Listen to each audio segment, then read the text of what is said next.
suis toujours touchante de vous voir aussi nombreux venir aux projections de mon film. Quand je l'ai tourné, ce film, il y a 4 ans, parce que c'était en mars 2021, l'idée c'était de montrer une alliance entre la médecine, à laquelle nous recourons le plus souvent, c'est l'hôpital, et la médecine autre. Bon, il y a plein de mots qui peuvent la qualifier. Autre, c'est bien. Cette minette, elle est forte. C'est la petite lumière. Et aujourd'hui, 4 ans après, finalement, on voit que la médecine, telle qu'on la connaît dans chaque blanche, c'est toujours un peu pareil, mais à part qu'il manque des sous, encore un peu plus. Et puis, de l'autre côté, la médecine autre, elle se développe beaucoup. En témoigne votre présence ici, je pense. Je le constate assez nettement. Mais l'alliance entre les deux, elle n'est quand même pas encore vraiment toujours. Voilà. Donc je suis assez déçue.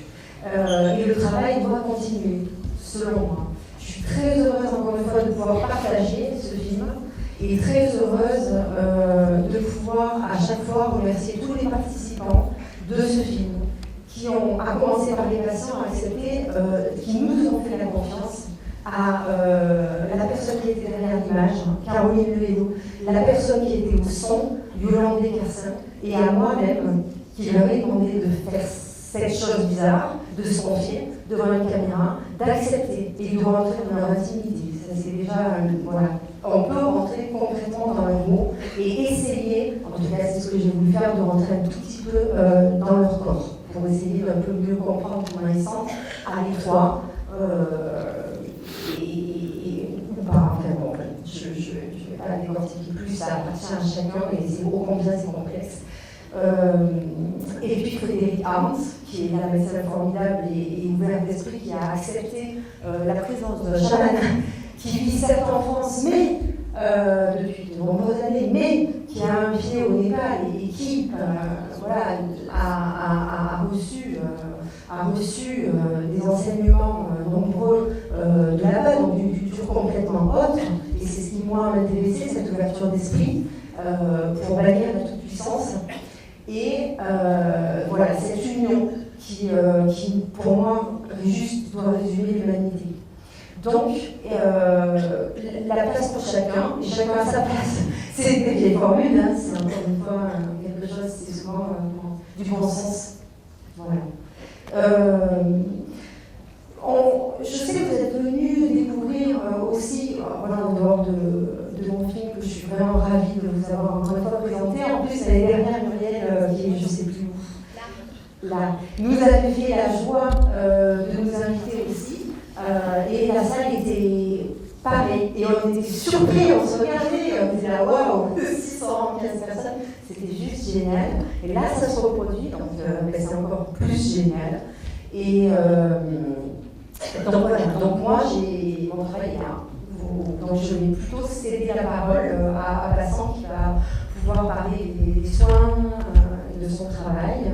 Et puis, d'abord, peut-être simplement savoir si vous avez des questions à me poser avant que je disparaisse et cède la place à Vincent. Si vous le souhaitez, c'est le moment. Il y a une dame, mais je ne sais pas. Alors, je ne sais pas qui va faire passer un micro ou si la personne se lève et s'exprime. Bonsoir. Alors, j'aimerais savoir comment il est possible, lors du tournage du film, que cette médecin ait pu avoir l'autorisation pour faire rentrer Bassang. Je suis vraiment espantée de ça. Ouais. J'aimerais vraiment savoir. D'accord. Alors, bien sûr, c'est la meilleure question. Concernant, ça a été le plus lourd du travail, de mon travail, qui a duré plusieurs mois, de convaincre l'hôpital. Voilà. Donc, ça.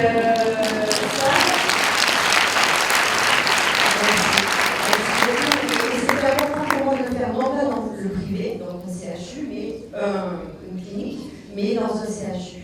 Voilà. Et pas un CH non plus, mais un CHU. Bon, on comprend pourquoi, ça touche plus de monde, donc en plus c'était montré que voilà, c'est là que ça avait sa place et c'est là que ça devait rentrer. Et en fait, alors effectivement c'est très complexe, l'administration est très compliquée. Enfin, c'est complexe. C'est pas un jugement, c'est juste une réalité. Parce qu'il y a, je pense que vous le savez pour poser la question, plusieurs collèges qui se rassemblent, qui se concertent et qui doivent donner une réponse, favorable ou pas. Donc il y a des gens dans ces métiers, il y a des gens dans ça n'est pas dans le métier du managériat. Donc bon, il faut que tous ces gens s'entendent et donnent un aval. Il faut aussi un petit peu de chance, j'en ai eu. Voilà. Et il faut toujours un petit peu de chance dans ce métier, comme dans la vie, hein, on en souhaite à chacun, j'en ai eu. Mais c'est pas mon premier, ça n'a pas été mon premier coup. Très loin de là. Et c'est pas le médecin non plus qui a convaincu. C'est vraiment, je suis passée tout bêtement par une attachée de presse, voilà, qui a eu une oreille attentive et qui peut-être a été suffisamment écoutée, ou peut-être qu'elle ne mesurait pas que ça allait tourner pendant 4 ans dans les cinémas, je ne sais pas. Et moi, non, voilà, on a sûrement un petit souci de micro. Alors, je vais continuer du coup à répondre à la question. Ce que je, pour ma part, très éloignée, parce que je ne suis pas médecin, ça marche, ok. J'ai une expérience énorme, il y a eu un intérêt surtout, et puis surtout, pour moi, réalisatrice et journaliste de formation, la médecine, c'est l'accès le plus évident à l'humain, parce que ça nous concerne tous, sans distinction de quoi que ce soit. Donc du coup, c'est quand même un outil fabuleux pour aller palper un peu ce qui se passe. Voilà. Et qu'est-ce que je voulais dire? Là, je sais plus. Super, je suis désolée. Est-ce qu'il y a une autre question? J'espère que j'ai répondu. Madame, j'ai eu un pouce levé. Super. Tant mieux. Ah, on s'est organisé, la dame se déplace, elle vous avance un micro.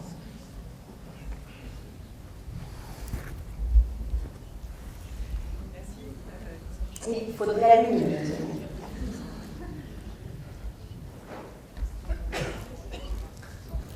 Je vous entends pas. Moi, j'aimerais savoir comment est-ce que vous vous êtes rencontrés. Passant et moi? Alors, j'étais animatrice sur France 3, Bourgogne-Franche-Comté, ou Vie Passant. Si c'est toujours le cas, je ne sais pas. Non, je sais pas. Et donc, je présentais une émission et j'ai pu tester sa médecine, puisque c'était mon travail d'aller essayer plein de choses. Je faisais du parapente le matin, l'après-midi j'étais à cheval, le lendemain je faisais des bols, l'après-midi je... Bon bref, c'est une caricature, mais c'est vraiment mon travail. C'est réel. Donc, lors d'une émission consacrée au thème de la médecine et du zen, j'ai essayé de plus bouger le micro. Ça va mieux là? C'est plus correct? Bon. J'ai rencontré Passang. Il se trouve que j'étais sensible à deux choses. Sa croyance, parce que je pratique une forme de bouddhisme moi-même, et la base qui veut dire moine. Donc, bon, voilà, jusqu'ici, je rencontrais une personne avec qui j'étais sensible d'avoir des affinités. Et puis d'autre part, la musique, puisque je suis musicienne et que j'ai moi-même, avec ma pratique bouddhique, une familiarité avec le bol et son son. Bref, j'ai eu une expérience heureuse sur mon corps, hein, puisque j'ai bénéficié de ceux qui ont, voilà, de ces techniques avec les bols, aussi sur la tête. Après, je suis rentrée dans le bol, les gongs aussi, puisque j'étais entourée de gongs, je me rappelle très bien. Donc c'était en mai 2018. Et à partir de là, ayant senti qu'il s'était passé quelque chose, je me suis questionnée et puis on a commencé à échanger. Et puis un beau jour, je lui ai proposé qu'on fasse un documentaire. Après, je l'ai proposé à la chaîne, à France 3. Bon, entre-temps, il y a eu plein de changements parce que c'est tout le temps comme ça, le processus créatif. Et puis, ben, ça a finalement, quelques années plus tard, en 2021, en mars, donc il y a 4 ans, ça a donné ce tournage et puis cette première diffusion de télé qui était en octobre de la même année. J'ai répondu. Ok. Monsieur, j'ai l'impression que vous avez joué au loto. Le numéro 630. Non, on va pas jusque là. Bonsoir. Bonsoir. Merci pour ce magnifique film. Merci d'être. Nous sommes certainement très nombreux et très nombreuses dans la salle à avoir du bol. Moi, j'ai eu l'occasion de faire un stage pour savoir un peu comment les utiliser. Mais ce que j'aimerais savoir, c'est si vous pourriez nous dire si d'abord les stages avec ces bols pour savoir bien les utiliser et surtout sur nous-mêmes. Moi j'ai appris à mettre un bol sur la tête ou à mettre les pieds dans un bol, etc. Mais en fait ce qui serait intéressant c'est déjà que soi-même on puisse aussi s'en servir en auto-guérison dès qu'on sent qu'on a un trouble psychique ou un petit problème à guérir. Et dans ce cas, est-ce que Patsang pourrait nous dire lui-même comment faire ou nous donner quelques petites choses ou alors nous dire s'il y a un centre où nous pourrons avoir des stages. Merci beaucoup. Alors, merci. Juste, je vais pour terminer parce que je pense que vous avez passé beaucoup de choses à dire. Et effectivement, moi, je ne vais pas vous apprendre comment tenir le bol et le manipuler. Donc, tout ça, c'est peut-être Patsang qui va y répondre. Simplement pour m'éclipser, s'il y a une question qui m'est destinée, peut-être une dernière ou une avant-dernière, voilà, j'ai deux personnes. Et après, comme ça, vous pourrez beaucoup plus largement et précisément aborder ce qui ne se balaye pas de revers de main assez rapidement, c'est-à-dire ces techniques à Patsang.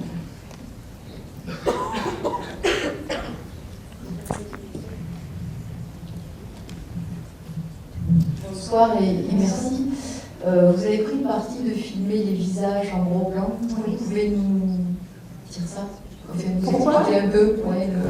Bon, c'est intéressant finalement parce que de compartimenter comme ça donne des questions qu'on m'avait jamais posées. Et merci de la poser, c'est super. Ça vous a dérangé? Non. Parce que j'avais envie. Bon, d'abord, j'aime les gros plans. On va commencer par là, hein, parce que les gros plans, c'est des visages, et les visages, ça raconte des histoires. Toujours. On voit des détails. Voilà. Après, j'avais envie. Je ne sais pas si vous voyez, mais en fait, on en apprend d'eux, de leur intimité, sans trop en dévoiler. Il y a deux choses. D'abord, respecter ces personnes, me faire la faveur de se confier à moi. Je ne parle pas à Patsang et à Frédéric, ce sont pour Frédéric une médecin et pour Patsang un thérapeute. Donc, là, on peut se confier et on est habitué à ça. Moi, ils ont accepté par pur... voilà, il y a peut-être de la caméra un rôle thérapeutique, c'est ce que je crois, moi. Hein. Donc, voilà. Mais, en tout cas, je ne pouvais pas trop en dire. Et puis de deux, ce qu'elle est nickel, tout simplement. Donc, voilà, un moyen pour moi d'accéder sans trop de paroles, mis à part, voilà, j'ai aussi beaucoup mis de musique et je remercie Mathieu Satellak avec qui on a fait la bande originale et Uma Ravi qui a chanté. Qui est indienne et quelques vocalistes casquettes, c'était au passage, parce que c'était un gros travail et voilà, que j'ai beaucoup apprécié. Filmer au plus près, en fait, c'est pouvoir vous permettre à celui qui regarde de vivre un tout petit peu ce que vit l'autre. Voilà, c'est juste ça, et de rentrer un peu plus en interaction avec l'autre sans utiliser trop la parole. Parce que pour moi, et c'est pour ça qu'il est assez peu bavard, le film, enfin, il est bavard, il se raconte des choses entre eux, mais j'ai vraiment enlevé, j'ai mis le minimum. J'ai beaucoup de choses qui ne sont pas montrées, parce que les corps sont toujours plus de vérité que les paroles. La parole passe par l'esprit est fou. Le corps, il raconte sans parler, il est juste, il est droit ou il est pas. Voilà. Et c'est ce qu'on voit finalement. On voit une Brigitte au début, qui est comme ça au bord de son lit, mais elle est presque à tomber. Elle est tellement douloureuse qu'on ne peut pas la toucher. Bon, tout ça, ce qu'on met dans le cadre, quand on est réalisateur ou à l'extérieur, ça raconte une situation. C'est un choix, c'est calculé, c'est des... Voilà.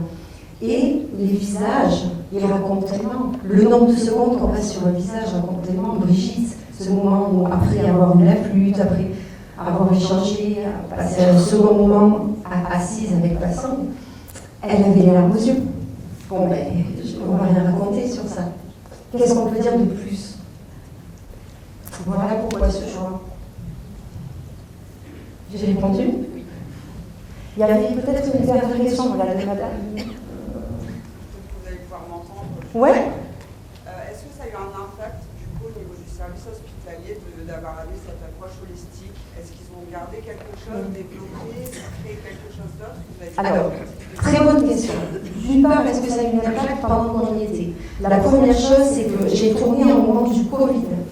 Donc, il n'y avait personne. Je voulais beaucoup plus montrer la vie de l'hôpital. Bon, je voulais plus d'interaction, j'ai pas pu. J'ai pris ce qu'il y avait. J'ai déjà négocié qu'on n'ait pas les masques.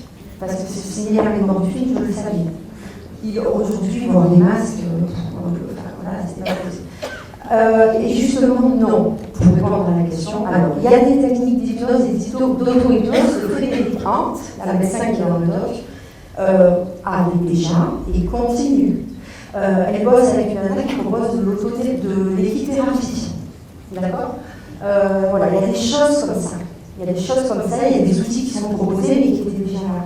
Quand ça, justement, mêler les deux, je sais que ça se fait de plus en plus, je sais que voilà, j'ai eu des barreurs de feu moi-même de mes propres yeux dans un hôpital, malheureusement, quelques années après. J'ai vu, voilà, je sais, mais ça se faisait déjà. Est-ce que vraiment il y a plus de coopération? En tout cas, dans cet hôpital, il n'y a pas eu, il n'y a pas plus, hein, il n'y a pas Sandre ou un chaman dans les lieux. Maintenant, il faut peut-être aller tourner à la porte, je ne sais pas, un point d'interrogation, moi je ne sais pas trop. Et ailleurs, je sais qu'il y a plein de choses qui se font, mais est-ce que c'est assez? Je pense que, voilà, bon, il y a du chemin encore à faire.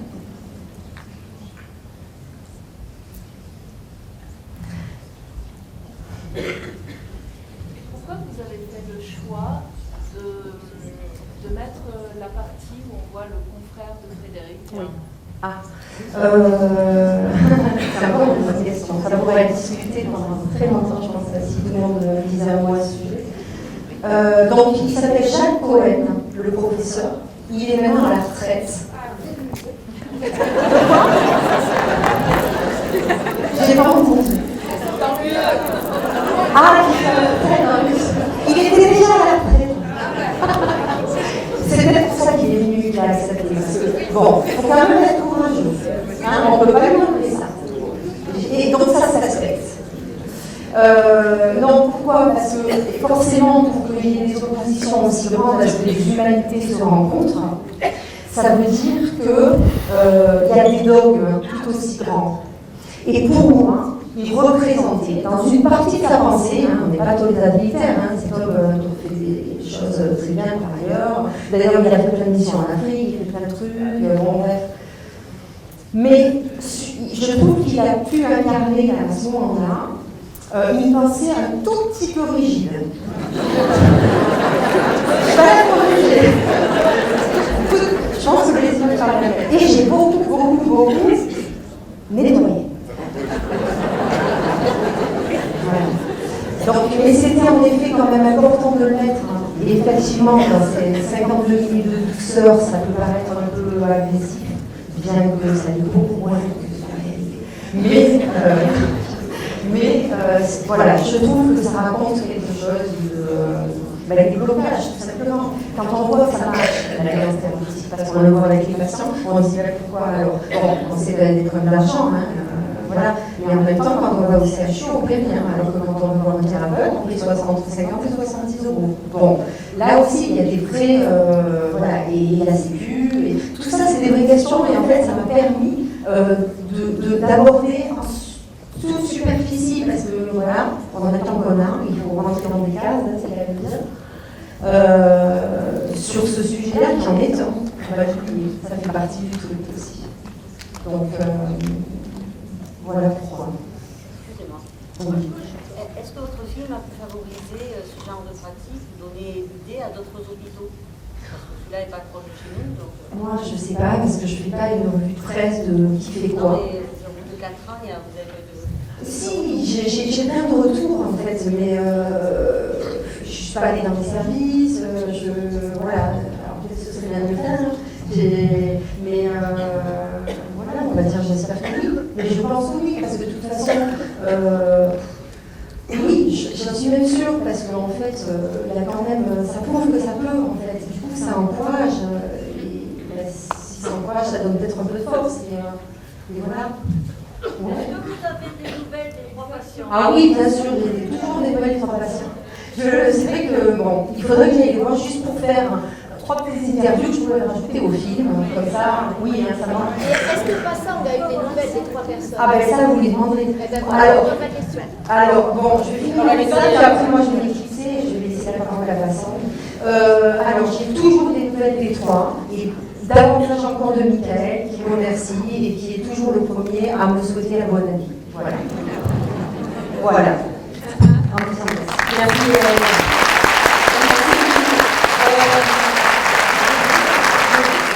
Avant de partir, j'ai une dernière petite chose. Je vends le DVD. Alors, j'en ai pas du tout avec moi là, ce soir. Mais, en fait, j'ai une adresse mail sur laquelle on peut me contacter. Et si vous voulez le faire tourner, si vous voulez l'acheter pour l'offrir, n'importe quoi, j'ai quelqu'un qui me l'édite et voilà, et il vient d'en partir certainement en Suisse, on m'a demandé il y a peu de temps, que ce soit pour aller dans des écoles, que ce soit pour aller, je sais pas, dans des centres de formation. Bon, vous saurez mieux que moi, vous contacter. Je vais vous donner une adresse mail la plus facile possible, parce que j'en ai plusieurs. Mais ce serait Gaëlle, c'est là, C-E-S-T, là, c'est le verbe être, là, @gmail.com. Voilà. Je vous remercie encore et je vous souhaite une bonne soirée.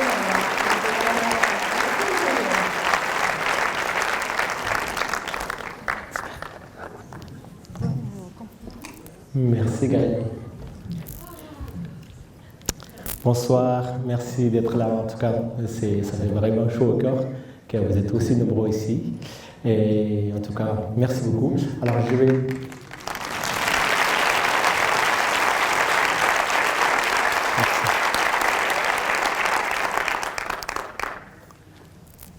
Alors, je sais pas s'il y avait on va commencer par les questions et puis après, au fur et à mesure, je vais vous répondre de certaines choses. Voilà, donc il y avait une question de la dame par rapport aux stages, mais je ne vais pas la vendre les stages, mais en tout cas, la question que vous avez posée, c'est voilà, comment on peut utiliser le bol, c'est ça? Oui, alors donc le bol, on utilise de deux façons. Alors il y a une façon, soit tout simplement, le bol, il a 7 vibrations, il a plein de vibrations différentes. Et le bol, dans le premier temps, on peut juste utiliser comme bien-être. On n'a pas besoin de faire des grandes formations, des stages ou des choses comme ça pour utiliser le bol. Parce que si vous voulez si vous voulez utiliser juste comme l'outil de bien-être, on peut juste tout simplement taper et entendre le son et la vibration de bol. Parce qu'il a une son plutôt linéaire. Et du coup, ça peut ramener aussi une bien-être tout simplement sans faire de formation. Maintenant, deuxième chose, c'est le bol, on peut utiliser, soit on utilise juste pour le bien-être, soit on utilise pour tout ce qui est pour la guérison. Donc tout ce qui est pour la guérison, il faut avoir une certaine connaissance au niveau de la vibration. Il faut connaître la vibration de bol, il faut connaître aussi la vibration de la personne, parce que le corps de la personne. Parce qu'on parle chez nous, on parle de 64 types de vibrations qui sont dans notre corps. Voilà. Et le bol, il détecte 64 types de vibrations. Alors, si vous voulez juste pour le bien-être, pour les oreilles, c'est comme l'instrument de musique, vous pouvez tout simplement taper le bol et ça peut ramener quand même une bien-être, bien sûr.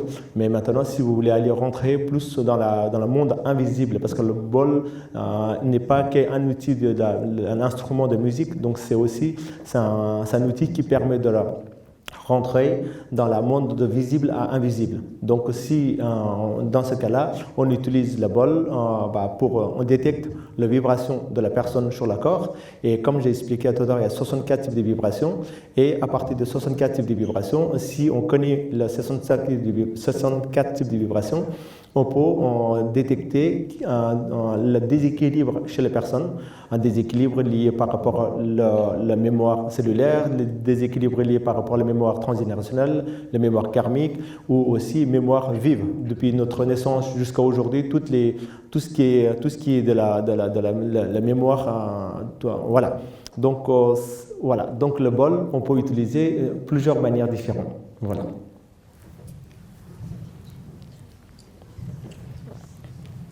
Oui. Je peux poser une question? Oui, alors attendez. Oui. Oui. Bonsoir. Juste une question. J'aimerais vous savoir en fait ce que vous pensiez en fait parce que on sait que vous avez une culture différente en fait. Et qu'est-ce que vous pensez en fait des patients que vous avez vus à la clinique ou à l'hôpital, comment dire, de par leur interprétation en fait comment dire, d'envisager les maladies. Vous voyez ce que je veux dire, de prendre la maladie sur eux en fait. C'est-à-dire qu'ils étaient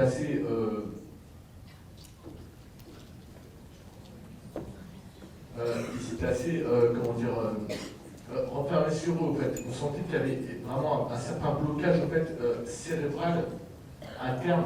Oui. Qui les empêchait d'avancer en fait, d'essayer éventuellement de s'en sortir en fait. D'accord. Et je voudrais vous savoir en fait simplement qu'est-ce que vous avez pensé de ça et savoir si c'était vraiment un point de vue occidental suite à ça en fait. D'accord. Oui, alors si je comprends.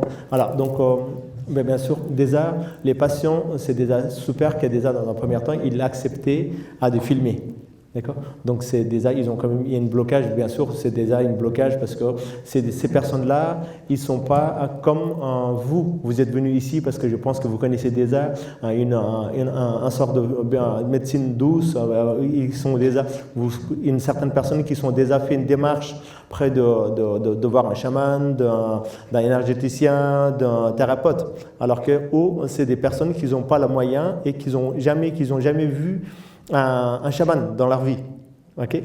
Donc du coup, ça fait quand même, au début, ça fait quand même peur. Par exemple, surtout Brigitte, c'est une dame qui a jamais entendu un nom chaman ou la bol. Donc du coup, ça fait quand même, voilà, je pense que pour eux, il y a une peur. Heureusement, parce que heureusement, elle était entourée de la médecin, elle était entourée elle était à l'hôpital. Mais si je proposais toute seule, quelque part, je pense qu'elle n'accepterait pas. Donc, c'est quelque part, il y a un blocage, bien sûr. Mais maintenant, ça ne veut pas dire qu'elles ont pas bloqué, ça ne veut pas dire qu'elle était ouverte. Voilà. Donc, en fait, psychologiquement, mentalement, elle était fermée, mais énergétiquement, il y avait un besoin. Donc, du coup, du fait qu'il y a un besoin, du coup, elle était réceptive, on va dire. Elle était fermée psychologiquement, mais elle était réceptive.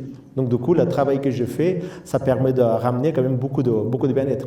Voilà. Je ne sais pas si j'ai répondu à votre question. Hop, excusez-moi. Et est-ce que vous pensez au fait qu'on peut soigner simplement des maladies chroniques, on va dire, suite au bois tibétain, ou est-ce qu'on peut aller un peu plus en profondeur sur des maladies un peu plus profondes? Alors, le bol chantant, je vous dis clairement, le bol chantant n'est pas pour soigner une maladie. Okay? C'est parce que ce bol chantant, c'est pas un antidépresseur, bol chantant, c'est pas un antihistaminique, c'est pas un antidouleur, anti-tout, d'accord? Donc c'est ensemble. En fait, là, on voit le bol chantant, on voit juste le bol, mais dans mon formation, dans mon enseignement que j'ai eu mon enseignement depuis l'âge de 5 ans jusqu'à 40 ans. Donc c'est un enseignement où c'est pas lié qu'autour de bol chantant parce que dans l'hôpital j'ai présenté le bol chantant parce que c'était un outil où il y avait un effet direct. Donc du coup c'est à partir de bol que c'était plus facile à présenter parce que pour le médecin ou pour le patient c'était un outil où on peut avoir un effet direct parce qu'il y avait une vibration et ça ramenait une bien-être. Mais il n'y avait pas que la bol chantant, il y avait toute d'autres techniques qu'on n'a pas montrées. Donc il y avait aussi tout ce qui est autour du chamanisme, il y avait le mantra, il y avait le mouvement, il y avait le tambour, il y avait le gong. Voilà. Maintenant, le bol chantant, aujourd'hui, ça devient une vague très, très important. Bien sûr, c'est super, mais le bol chantant n'est pas un outil pour guérir une maladie, quelle que soit une maladie chronique ou une maladie normale. Okay? Donc, comment ça marche avec le bol? Je vais vous expliquer comme ça, vous allez savoir qu'est-ce qu'il fait vraiment le bol. Okay? Si on a de bol ou pas de bol. Voilà. Voilà. Donc, comment ça marche un bol chantant? Donc le bol chantant sont faits avec des 7 métaux qui correspondent au niveau des 7 planètes. D'accord? Là, quand on tape un bol, qu'est-ce qui se passe? Si on tape un bol, ça fait comme si on mettait un caillou, on jetait un caillou dans l'eau et il part en ondes comme ça. Il part en ondes. Vous voyez, je peux pas. Voilà, il part en ondes. Et du fait qu'il va partir en ondes, qu'est-ce qui se passe quand on pose un bol sur le corps et quand on tape le bol sur le corps, qu'est-ce qui se passe? Notre corps est aussi rempli de plus de 70% de l'eau, d'accord? Et du coup, qu'est-ce qui se passe? Quand on tape la bolle sur le corps, notre corps tous les liquides qui sont dans le corps, il va être vibré. Donc, quand on parle de les cellules sont remplies de l'eau, d'accord? L'eau, c'est le porteur de mémoire. Donc, nous avons des mémoires, comme j'ai expliqué tout à l'heure, une mémoire transgénérationnelle, une mémoire karmique, mémoire de la vie antérieure. Il y a toute une mémoire qui sont ancrées dans la cellule. Et du fait de taper avec les bols, qu'est-ce qui se passe? Toutes les pollutions, c'est comme si on soufflait, il y a le ciel, et puis il y a le nuage. Donc, tout simplement, le bol chantant, c'est comme si on chassait, avec les vibrations, ça aide à chasser le nuage et fait apparaître le soleil. D'accord? On dit que aujourd'hui, le ciel est gris, mais ce n'est pas vrai. Le ciel, si vous avez la chance d'aller au-delà des nuages, le ciel est toujours bleu. D'accord? Donc, le bol permet de tout simplement chasser le nuage et de voir ce qu'on appelle notre vraie nature. Notre vraie nature humaine, c'est la lumière absolue. D'accord? Nous avons tous cette lumière absolue, c'est ce qu'on appelle l'âme. D'accord? Cette âme, nous avons tous, mais quelle que soit la personne, quelle que soit une personne qui fait le tueur en série ou un plus grand sage, on a là tous la même l'essence pure qui est au fond. D'accord? Maintenant, cette essence pure, c'est comme le soleil et le ciel, et il y a des nuages qui arrivent. Les nuages sont des émotions, les nuages, c'est des mémoires. D'accord? Donc, la bol chantant permet de tout simplement de la chasser, tout ce qui est des pollutions autour de notre vraie nature. Et une fois que les pollutions sont chassées, qu'est-ce qui se passe? On sort notre vraie nature, et qui permet la vraie nature, c'est la lumière absolue. Donc, la vibration permet de vraiment chasser tout ça et permet de nous rendre plutôt transparents. Et une fois qu'on est transparent, qu'est-ce qui se passe? Les maladies, ce sont des pollutions, d'accord? C'est des pollutions. Donc, une fois qu'on a réussi à chasser les nuages, le ciel devient bleu, d'accord? Donc, ce n'est pas, voilà, on va pas chasser la maladie, mais on va chasser plutôt la pollution, voilà. Donc, c'est ça. Donc, maintenant, une fois que la pollution est là, il n'y a pas à avoir une maladie psychologique, physique ou énergétique, des choses comme ça. Voilà. J'ai dit très rapidement. Excusez-moi. Est-ce que le chaman que vous êtes pratique tous les jours ce soutien aux personnes qui ont des problèmes de santé, de douleur? Est-ce que vous pratiquez régulièrement, ou est-ce que vous apportez votre soutien régulièrement à des personnes qui ont comme dans l'émission, comme dans ce film? Est-ce que je pratique régulièrement, vous voulez? Quotidiennement, ce genre de... Oui, consultation. Ok, d'accord. Alors, là, j'ai arrêté mon consultation depuis quelque temps parce que je pars régulièrement au Népal parce que je suis d'origine de Népal et j'ai mon centre au Népal aussi. Là, j'ai reçu mon dernier enseignement qui était après avoir eu mon 40 ans. Donc, j'ai eu 40 ans il n'y a pas longtemps. Donc, après avoir 40 ans, j'ai reçu tout mon enseignement. Donc, je suis devenu presque la même. Je suis devenu la maître de mon maître, donc ce qu'on appelle mon maître, et je dois s'occuper aussi toute une partie au Népal, toute la génération suivante, que je devais donner l'enseignement. Donc du coup, à cause de ça, du coup là, je n'ai pas le temps, parce que je suis revenu de Népal il y a 4-5 jours, je crois, et je suis arrivé il n'y a pas longtemps. Voilà, et je repars dans 3 semaines. Donc du coup, le fait que je suis entre Népal et la France sans arrêt, si je prends des rendez-vous, voilà, j'annule sans arrêt. Donc, ce n'est pas confortable pour les gens. Donc, du coup, là, ça fait depuis 2025, début 2025, j'ai arrêté les consultations, mais je fais sous forme de, par exemple, vu que je n'ai pas le temps de faire la soin avec les gens individuellement, je fais sous forme de auto-guérison dans un groupe, et ça permet d'apprendre aux gens de rendre autonomes. Le but, ce n'est pas les gens qu'ils deviennent comment on appelle, dépendants. Donc le but c'est de rendre les gens autonomes. Donc du coup, je pratique, bien sûr, je pratique des choses près des gens. Et aussi, je fais aussi, chaque fois que quand je fais des cérémonies, quand je fais des cérémonies dans le groupe, je fais plutôt le plus possible le bien des autres. Donc, même si une personne n'est pas là, je prends l'ordre d'adolescence, je prends l'énergie de la personne et je travaille dessus. Voilà. Bonsoir. Oui, ici. Pouvez-vous, s'il vous plaît, nous donner votre définition à vous du chaman et du chamanisme? Votre définition à vous du chaman et du chamanisme. Alors, la chamane et le chamanisme, aujourd'hui, c'est très délicat. Quelqu'un qui prend un tambour, quelqu'un qui se déguise, qui se met des gris partout, et voilà, il peut être le chaman. Okay. Voilà. Donc, le chaman, pour nous, alors comment ça se passe? Le chaman, qu'on décrit chez nous, c'est un chaman, ça s'appelle, on l'appelle Dharmi, d'accord? Il y a un Dharmi et Zakri. Il y a deux types de chaman. Il y a chaman de naissance qui a un don, et puis chaman après la naissance, c'est comme moi, certaines personnes qui ont appris de devenir chaman, d'accord? Donc, dans le chaman, quel que soit Dharmi ou les Zakri, les deux font aller travailler dans le monde invisible. Le moment qu'on travaille dans le monde invisible et passage de l'invisible, et on va travailler surtout sur une connexion de l'âme. Un chaman ne travaille pas sur le corps physique. Le moment qu'on travaille purement avec l'âme, ce qu'on appelle l'âme à l'âme, on l'appelle Kimparipa, c'est une connexion de l'âme à l'âme. Celui qu'on travaille de l'âme à l'âme, on dit c'est un chaman. Voilà. Et une fois que la chaman, on a fait une formation de chaman, pour les deux du chaman, qu'est-ce qui se passe? On va travailler, on voit plus sur l'invisible. Là, c'est visible, là, c'est là. Je vous vois, c'est visible. Okay? C'est la vérité. Et pour nous, ce n'est pas la vérité. Parce que la vérité, voilà, si jamais dans quelques temps, quand vous partez, la salle devient vide. Okay? Donc, alors, par contre, dans le chamanisme, il est l'énergie qui reste ici, l'esprit qui sont là autour, ils sont toujours là, et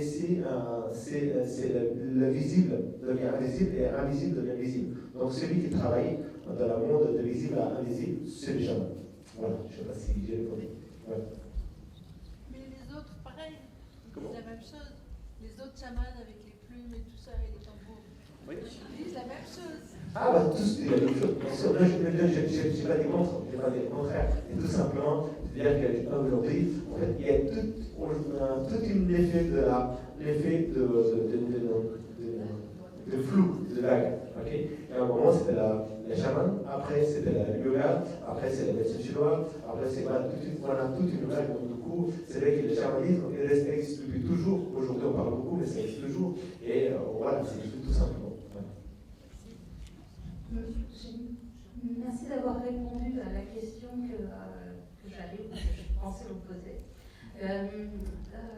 Vous avez parlé de deux sortes de chamans, ceux qui ont un don et ceux qui acquièrent les compétences, si j'ai bien compris. Vous vous placez dans la deuxième catégorie. Comment ceux qui ont un don arrivent à percevoir ce don?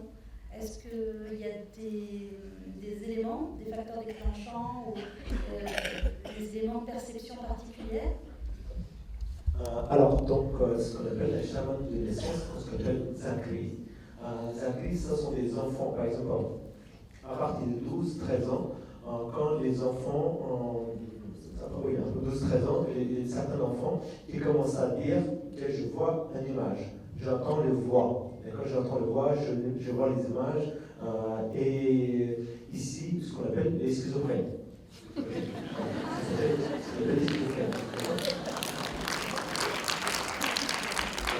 Et quand c'est comme ça, bien sûr, ici, scientifiquement peut-être, ça que c'est la schizophrénie. Et qu'est-ce qui se passe quand un enfant qui est comme ça, les parents sont super contents. Ils disent, ah, mon enfant devient un chaman de naissance. Donc du coup, tout de suite après, on prend cet enfant et on l'envoie chez un maître qui est très connu pour former ce type de personnes. Donc on l'envoie dans un grotte ou dans un endroit fermé pendant au moins 1 an et demi, 2 ans. Et pendant 1 an et demi, 2 ans, vu qu'il a la capacité de recevoir les images, les sons, tout ça, et du coup, il coupe tout ce qui est de l'information négative et il concentre tout ce qui joue à l'information positive. Donc du coup, à la sortie de la cérémonie, donc qu'est-ce qui se passe? Il y a des villages entiers qui l'attendent avec une cérémonie, et la personne qui sort de là, pour lui, ça devient comme quelque chose de positif, de valeur. Et du coup, il concentre sur tout ce qui est de l'information positive. Alors qu'ici, qu'est-ce qui se passe? Un enfant ou quelqu'un qui fait une schizophrénie, on dit que tu as une schizophrénie, donc il dit tous les symptômes, et qu'est-ce qui se passe? Il dit j'ai ça, il devient non seulement dangereux pour lui, plus pour la société. Alors que de l'autre côté, cette personne, il devient une valeur pour la société. Donc petit à petit, ces personnes-là, au début, c'est le nouveau-né, donc il faut vraiment les cadrer, parce qu'ils peuvent vraiment faire n'importe quoi. Jusqu'à à peu près 18 ans, il faut les cadrer. Et puis après, petit à petit, ils captent quelque chose de positif. Et leur travail, ce n'est pas soigner, leur travail, c'est juste les scanner. Les inscrits, c'est juste les scanners. C'est des scanners. Donc vous venez là, il va scanner le salon aussi. Et puis après, parmi, c'est derrière, les gens qui sont appris derrière, ils vont faire le son. Maintenant, Tami, c'est comme moi. Moi, j'étais au monastère à l'âge de 4 ans. De 4 ans jusqu'à 18 ans, j'étais tous les jours. Et c'était quelque chose, on n'apprenait pas que le chamanisme, on apprenait aussi la médecine tibétaine. Moi, j'ai eu la chance parce que c'est ce qu'on appelle, nous, notre médecine, c'est ce qu'on appelle la médecine de l'âme. Là, on apprend à la fois le chamanisme, à la fois la médecine tibétaine, à la fois les plantes, et puis à la fois le bouddhisme tibétain. Donc, dans le chamanisme, à 4 ans à 18 ans, de 4 ans à 6 ans, on apprenait notre maître, il nous donnait un caillou, on cassait les cailloux, on plein en sable, et ce sable, tous les matins, on se levait à 5 heures, il faisait très très froid, il faisait horriblement froid, et on n'a pas de choses sur le pied, donc on va dans le monastère, on marche, et puis après, on donne la sable, cette sable, on le met dans la main, et à partir de la sable, on essaie de concentrer, dans un premier temps, l'énergie de la caillou. Okay. Et le caillou, à partir de la caillou, on essaie de concentrer les personnes qui sont passées vers les cailloux. On savait que cette caillou n'était pas quelqu'un qui a fabriqué, il était là depuis plusieurs années. Donc il y a plein de cette caillou à capter plein d'énergie, plein de vie, quel que soit, il peut capter aussi des choses heureuses, il peut capter aussi des choses malheureuses. Donc nous, dans un premier temps, on devait capter, juste avec une toute petite sable, capter dans un premier temps l'énergie des cailloux, et à partir de l'énergie des cailloux, on devait capter tous les passages qui sont passés les gens. Donc c'était pendant de 4 ans jusqu'à 8 ans, c'est tous les jours, il n'y avait que ça. On prenait un sable, on mettait dans la main, on fermait les yeux, des fois on s'endormait complètement, on pouvait m'endormir. Et donc, une fois que je m'endormais, et on s'enterrait. Moi, j'ai rien senti pendant de 4 ans jusqu'à 6 ans. Et notre maître, il dit pas que vous n'avez pas senti. Il dit pas que vous n'avez pas senti, il dit vous allez sentir, Okay. Et puis un matin, peut-être comme ça, j'ai dit si le maître il dit que vous allez sentir, il ne ment pas. Donc du coup, on essaie de concentrer. Et au bout de 2 ans, j'arrive à concentrer, j'arrive à capter tout. C'est comme si j'avais gardé un défilé, un film, et je voyais des gens qui passaient à côté, qui avaient parlé des choses, toutes ces choses-là d'un seul coup. Et là, d'un seul coup, du coup, on va dans un monde supérieur. Et tout de suite après, encore on a capté ça, le jour où on a capté ça, le maître, il sent qu'il a capté, et il nous enferme dans un endroit. Et moi, à partir de 8 ans, à peu près 9-10 ans, j'ai été enfermé pendant 3 ans. Pendant 3 ans, c'est une retraite enfermé, mais ce n'était pas une prison. J'étais enfermé pendant 3 ans. Et au moment où tu as commencé à capter, c'est tout de suite tu vas aller à part. Pourquoi on se met dans un endroit grotte, et on a plein de textes à lire, on a plein de travail à faire au niveau énergétique. Et ça permet, c'est pour couper, c'est tout simplement pour pas que on soit pollué. Parce que si je reste entre les copains, qu'est-ce qui se passe? On peut discuter. Si je reste dans le village, je vois plein de choses. Je peux voir une fille, je peux voir un garçon, je peux voir quelqu'un qui a besoin de plantes, je peux voir une bonne nourriture, des choses comme ça. Donc c'est pour pas qu'on soit pollué, donc on s'enferme. Et c'est là qu'on travaille. Des nombres de fois, on apprend à mourir. Ce qu'on apprend à mourir, ça veut dire qu'on apprend tout simplement à séparer corps et l'âme. C'est ce qu'on appelle l'expérience de mort imminente, donc on entend beaucoup parler, mais c'est exactement la même chose. On se produit sans arrêt. C'est pour aller au-delà du corps. Au-delà du corps, parce que notre regard, si mon regard reste corps physique, moi je peux avoir un jugement, je peux avoir une émotion. Par exemple, je pourrais avoir plein de choses, attachement. D'accord? Alors que si mon corps, mon âme sort de le corps, et mon regard devient supérieur, et ce n'est plus la même chose que je regardais avec mon corps. Voilà. Donc du coup, c'est comme ça qu'on devient un chaman. Voilà. Et c'est un Superman. Désolé. Bonsoir. Voilà, attendez. Oui? Est-ce qu'il y a des femmes chamanes? Bien sûr, il y a beaucoup de femmes chamanes. Moi, j'ai une cousine, j'ai 2 cousines qui sont femmes chamanes. Ils sont très, en plus, ils sont souvent, les femmes chamanes, il y en a beaucoup, sont des inscrits. Voilà, c'est des chamans de naissance. Il y en a beaucoup, et ils sont très fortes. Voilà. Oui, bonsoir Passang. Je voulais vous remercier, vous et Gaël Grandon, puisque nous aussi on a beaucoup vibré à travers ce film. Et je voulais vous poser une question un petit peu étrange, mais on vous parlait d'énergie. Et je voulais savoir, vous en tant que chaman, est-ce que vous êtes impacté énergiquement? Parce que vous allez côtoyer des gens qui souffrent, qui ont des douleurs. Est-ce que vous, ça vous impacte au niveau énergétique? Alors, donc, si je regarde en tant qu'humain, moi, d'accord, moi, bien sûr, ça m'impacte parce que je fais fonctionner mes émotions, je fais fonctionner mon psychologie, je fais fonctionner mon mental. D'accord? Donc ça m'impacte. Par contre, moi, je ne vois pas une personne, je vois tout simplement ce qu'on appelle l'essence pure de la personne. D'accord? Et quand du moment que je vois l'essence pure de la personne, je vois, même si une personne dans la méchanceté, je ne vois pas son méchanceté, tout simplement je vois la lumière. D'accord? Tout ce qui est des choses, l'émotion ou le problème, pour nous, ça devient après.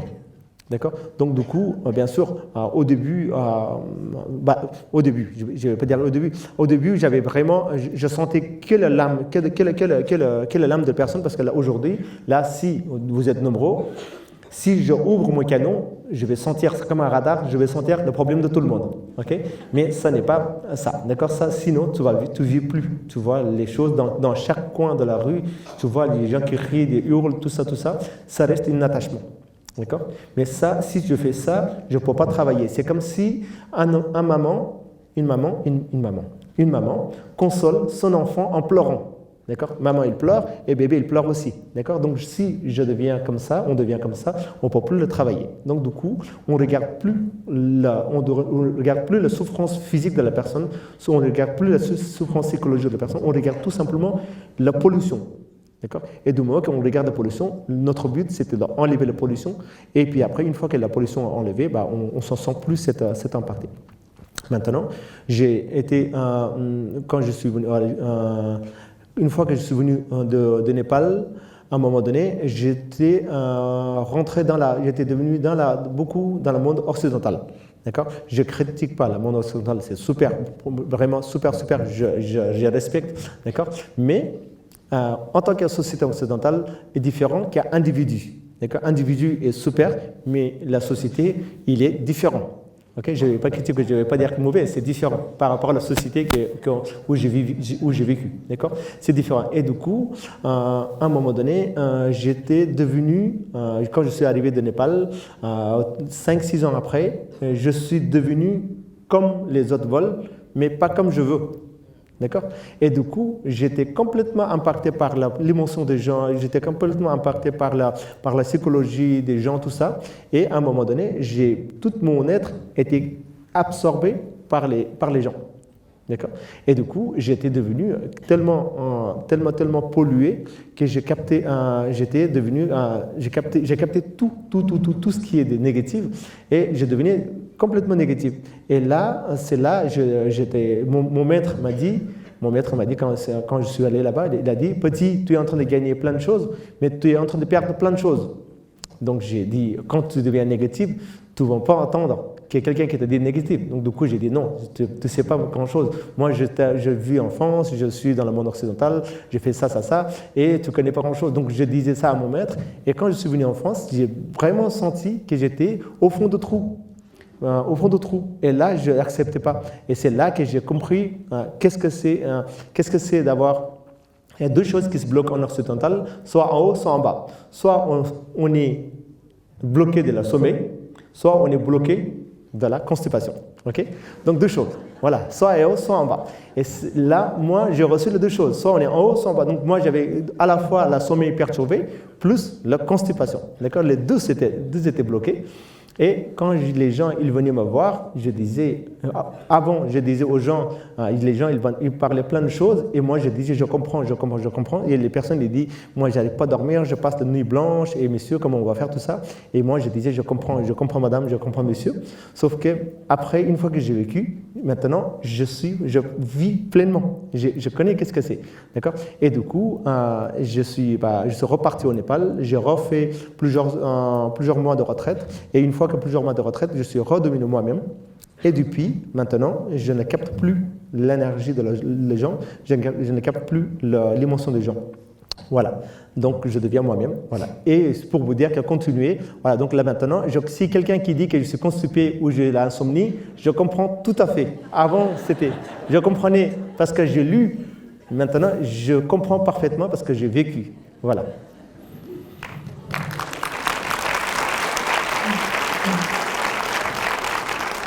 Oui, alors, les questions oui, il y en a aussi. Oui.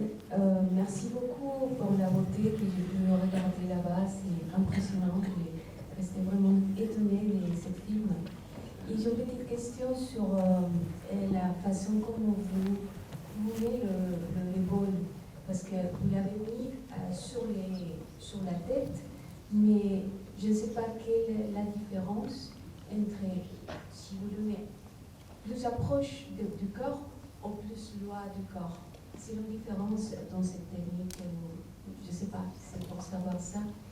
Et savoir aussi si vous faites des ateliers pour là-bas où vous habitez, pour pouvoir apprendre tout ça. Ouais, merci. Merci. Alors, donc, le bol, bien sûr, c'est une technique, il y a toute une technique un protocole très important. Voilà. Et tout dépend, en fait, il y a 7 bols différents qui correspondent au niveau des 7 chakras. D'accord? Donc, tout dépend quelle partie était bloquée. D'accord? Quelle partie est bloquée. Et on utilise selon aussi l'origine de la problème. D'accord? Là, je ne sais pas de quelle personne vous parlez. Michael, Michael, vous voyez, le garçon qui, lui, il avait des problèmes de transgénérationnel. D'accord? Et la Brigitte, elle était le problème cellulaire. Problème de la cellulaire, ça veut dire problème de la mémoire cellulaire. Donc, d'accord? Donc, du coup, selon le problème qu'il a, j'aime pas le mot problème, on va dire plutôt déséquilibre. Ok? Selon les déséquilibres qu'ils ont, je place le bol en fonction de la déséquilibre. Voilà, on a travaillé, comme j'ai expliqué tout à l'heure, il y a 64 types de vibrations. Donc, de quelle vibration est basse, on va augmenter avec soit avec le bol de base, soit bol de couronne, soit bol de cœur, soit bol scanner, bol lingam. On a plein de types de bols différents. Voilà. Et maintenant, en parlant d'ateliers, oui, je fais des ateliers. Tous les ateliers que je le fais, c'est pour construire le centre, parce que là, je suis en train de construire le centre au Népal. On a construit le centre, on a déjà construit un orphelinat, on a construit de l'hôpital pour les personnes qui sont dans la situation de handicap. Et là, je suis en train de construire un centre pour les futures personnes qui vont apprendre des choses comme moi. Voilà, parce qu'il y a beaucoup de jeunes qui sortent de Népal, qui vont partir, qui respectent pas, qui n'ont plus envie de le faire comme les grands-parents. Donc du coup, les parents et les grands-parents, donc, du coup, je suis en train de faire un centre. Et pour ce centre-là, je fais des ateliers. Vous pouvez contacter Muriel pour tous les renseignements pour les stages. Et vous pouvez envoyer des mails à One Conscience. Merci. One Conscience is the best one.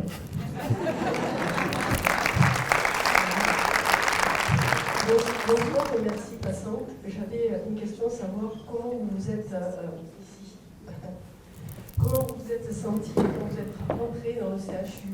Quelles émotions, quelles vibrations? Et est-ce que selon vous, il pourrait y avoir des choses simples à faire pour que peut-être l'environnement soit meilleur? Oui, alors quand je suis rentré dans la CHU, bien sûr, c'est l'hôpital, c'est une énergie de l'hôpital. Il y a deux types de choses. Il y a une énergie de l'hôpital qui est liée par rapport aux gens. Par exemple, les gens, on a tous un espoir. Quand on va à l'hôpital, même quelqu'un qui est malade, je pense que 30% de maladies, il va guérir. Donc, ils vont partir avec un espoir. Donc, je sens une énergie d'espoir. D'accord? Après, je sens aussi une énergie de la personnel qui travaille, une énergie je ne parle pas de la médecin, mais je sens l'énergie de la personnel de santé qui sont dedans, qui sentent une énergie de bienveillance. Okay? Et je sens aussi une énergie de la dominante. D'accord? Donc il y a toute une énergie qui est là. Donc l'énergie de la dominante, c'est par vraiment les professeurs vers des élèves, bien sûr, surtout vers les élèves, et puis aussi les médecins vers leur aide-soignante ou des choses comme ça. D'accord? Donc tout ce qui est l'énergie de domination. Tout ça, moi, je l'ai mis de côté parce que je suis parti tout simplement pour focaliser. Quelque part, quand je pars, je focalise, ce qu'on appelle, nous, on l'appelle hura. Hura, c'est comme si je mettais une protection. D'accord? Donc, quand je mets une protection, je ne vois que l'énergie pure de la lieu. D'accord? Je suis concentré que sur l'énergie de l'espoir. Ça veut dire que les gens qui viennent ont pour derrière l'espoir de la guérir. D'accord? Par contre, aujourd'hui, l'hôpital est devenu un lieu à mourir. Aussi, d'accord? Donc, du coup, c'est vrai que l'hôpital, aujourd'hui, dans le temps, on mourait. Je travaille dans les soins palliatifs à Suisse, en Genève, tout ça. Et c'est vrai que l'hôpital est devenu aussi un lieu où on va mourir. Donc, du coup, c'est vrai qu'aujourd'hui, avant, c'était devenu avec un espoir, maintenant, il va partir avec un désespoir. Voilà. Donc, j'ai senti cette énergie de l'espoir, désespoir, tout ça, et moi, je mets une protection près de toutes les personnes qui sont dominantes. Je ne sens plus l'énergie des choses comme ça parce que je le vois que leur âme. Je le vois, même si quelqu'un qui pense d'avoir beaucoup de connaissances, humainement, je le vois juste la lumière. Et on le voit, même si quelqu'un de vraiment très basse, mais vraiment quelqu'un de très souffrant, je ne le vois pas non plus les basses parce que je le vois la même chose, je le vois de la même hauteur. Et du moment qu'on voit tous de la même hauteur, on se sent libre. Voilà, donc c'est ce que j'ai senti. Quelle est la cause générale d'une maladie? Et est-ce que des fois, des maladies sont provoquées par la présence des entités qui parasitent l'individu? Alors, répétez, parce que j'ai besoin de la personne pour parler. Voilà. Oui. Vous pouvez me dire quelles sont les causes principales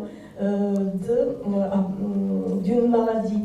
Comment une maladie apparaît? Et est-ce que parfois il s'agit de parasitage des entités d'un individu qui provoque certaines maladies?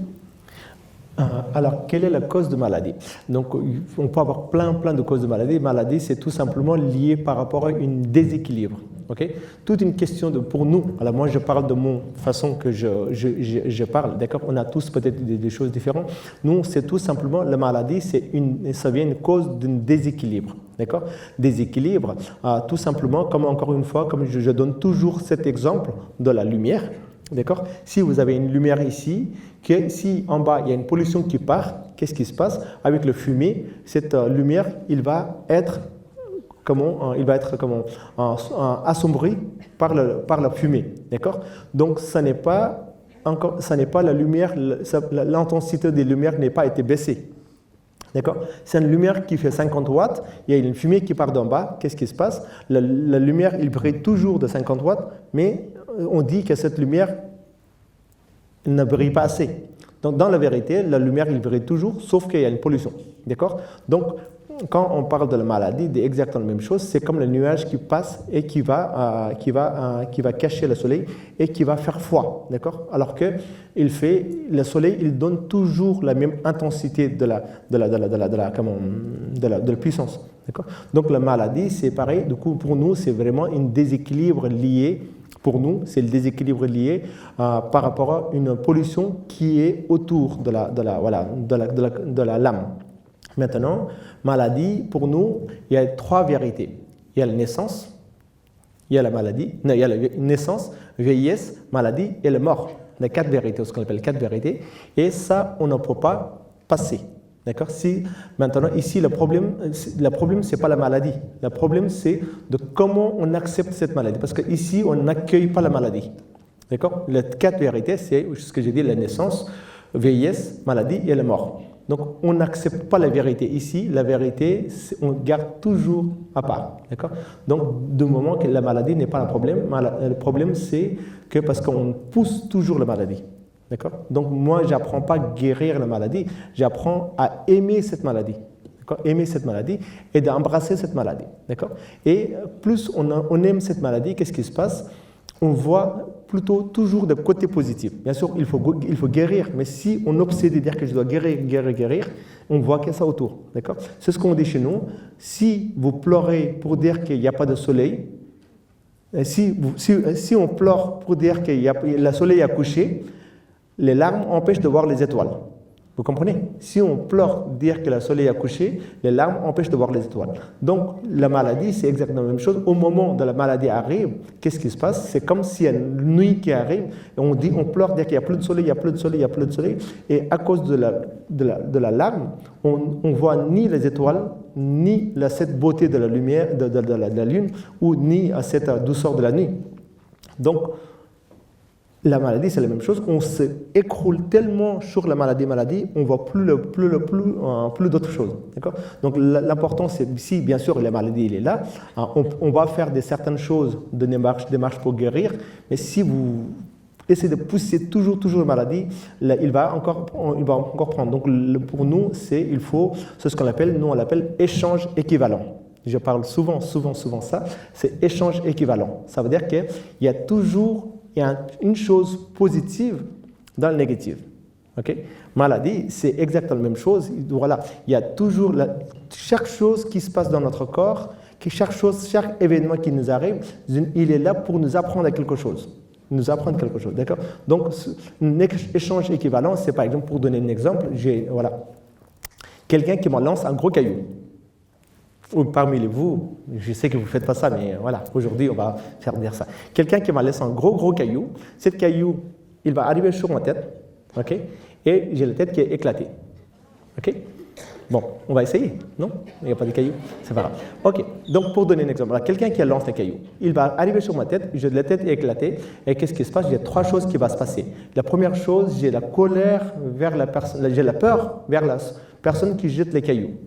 Deuxième chose, j'ai la peur de la caillou qui est arrivée. Et la troisième chose, c'est la douleur qui était arrivée sur ma tête. Okay? C'est 3 choses qui se produisent. Ça, c'est tout simplement parce que je regarde avec mon vérité, parce que je regarde comme ça. D'accord? La vérité, avec mon vérité, je suis dans une place de la victime. Je suis dans une place de vraiment la victime la plus bas. Okay? Alors que si on regarde, nous, c'est pour ça, plus vous élevez votre niveau de conscience, plus vous arrivez à augmenter votre taux vibratoire, et plus vous augmentez le taux vibratoire et le niveau de conscience, plus on arrive à augmenter notre perception et ce qu'on appelle le champ de vision. D'accord? Plus vous ouvrez votre champ de vision, qu'est-ce qui se passe? On regarde bien en haut. D'accord? Cette conscience, de niveau de conscience pur, elle est élevée, et la champ de vision élevé, on regarde en haut. D'accord?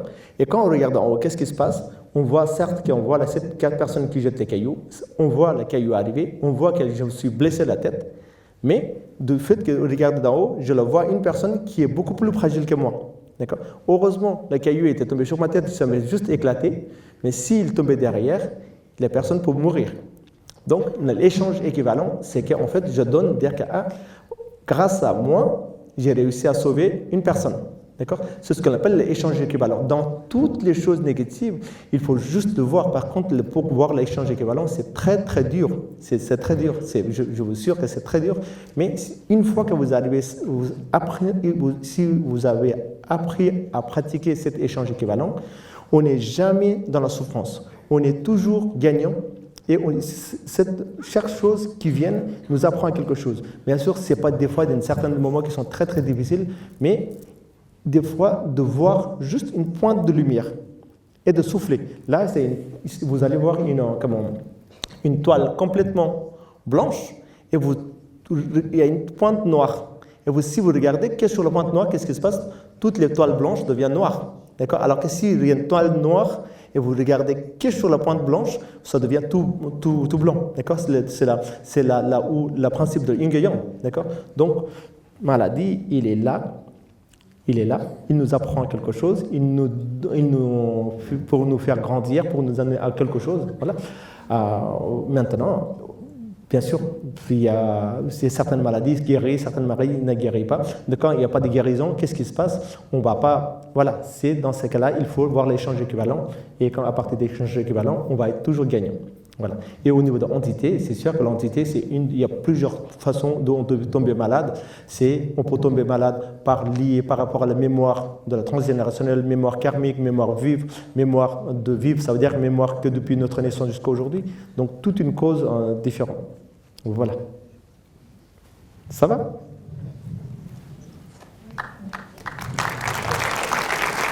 Merci.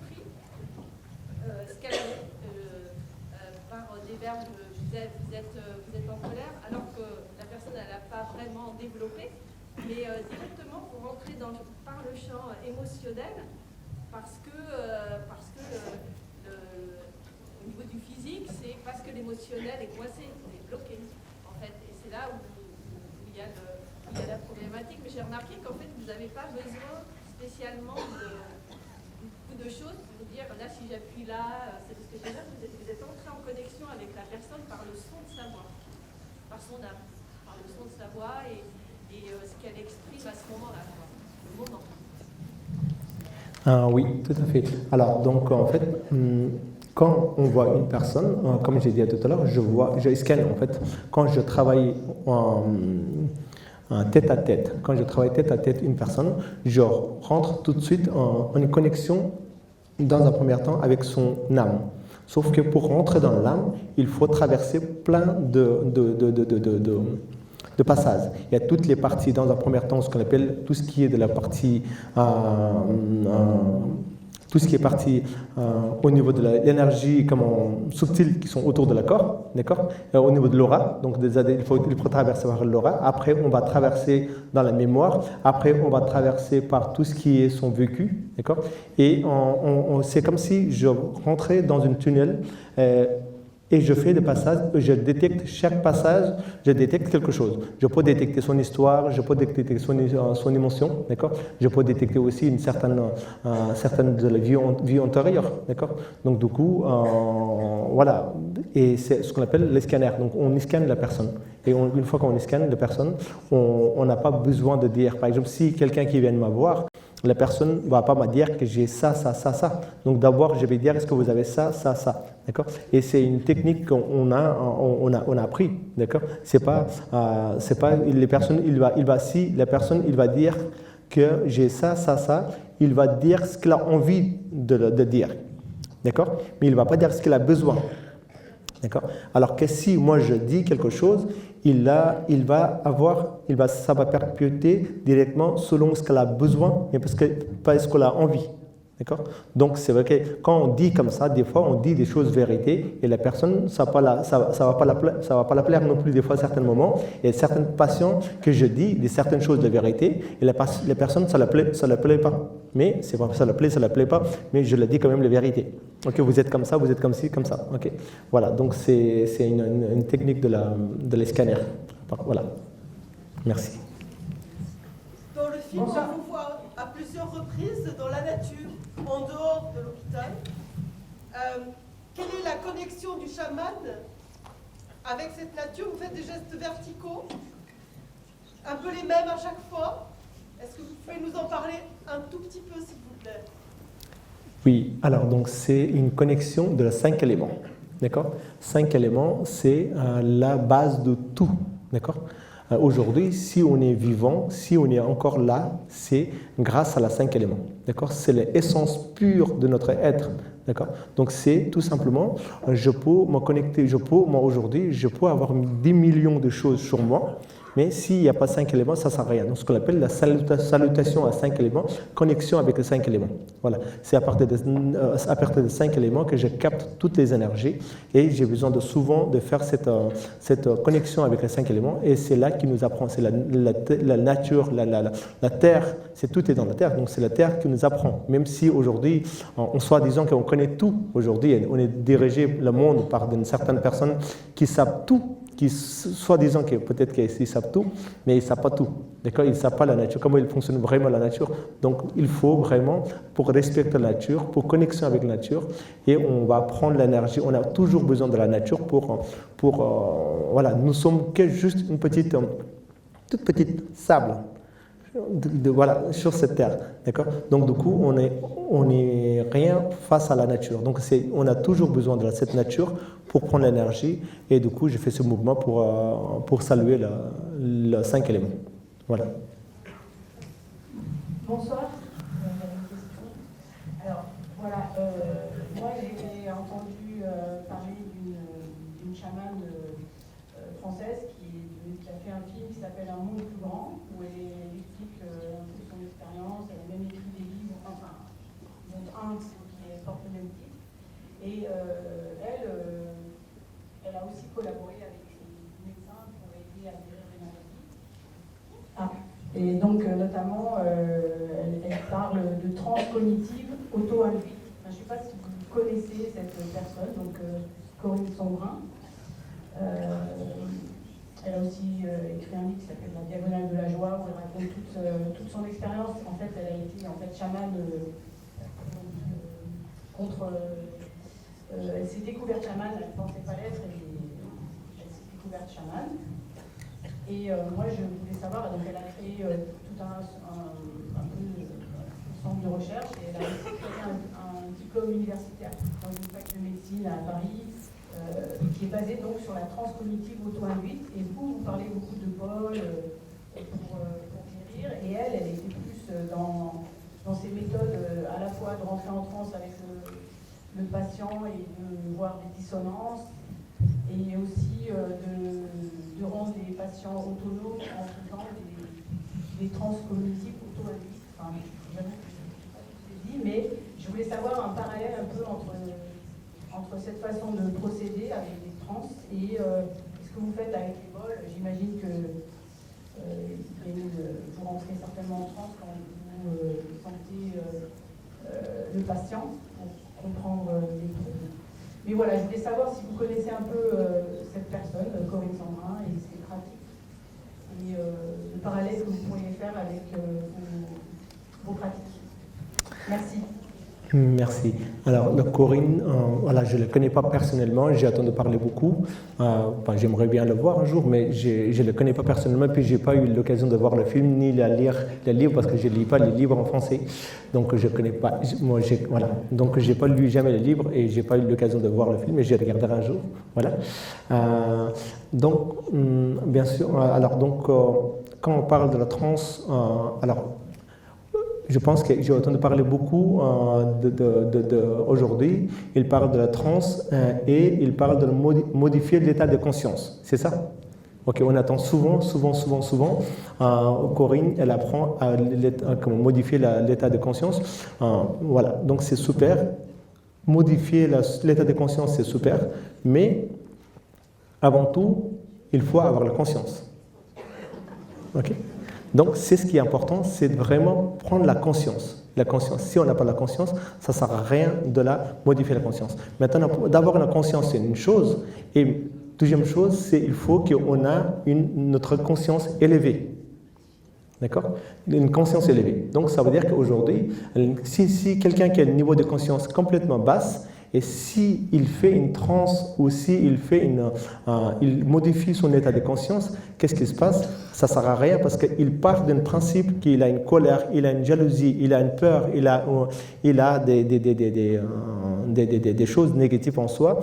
Et si, sans travailler toutes ces choses-là, s'il modifie la conscience, qu'est-ce qui se passe? Il va aller directement dans ce qu'on appelle le monde akashique, là où il y a toutes les archives. Donc il va partir avec l'état de modifier de conscience, mais sans que la conscience élevée, à un niveau de conscience très basse. Et du coup, il va chercher quelque chose, mais il va chercher des choses selon, c'est ce qu'il a envie, mais pas il a besoin. D'accord? Donc du coup, c'est super de faire la transe cognitive, ou je ne sais pas comment on l'appelle, direct, mais avant tout, moi, c'est très pour nous dans notre travail, ça n'est pas que les bols. Donc là, le bol, c'est une toute petite chose, mais dans notre travail, avant tout, pendant des années, on apprend à purifier notre conscience.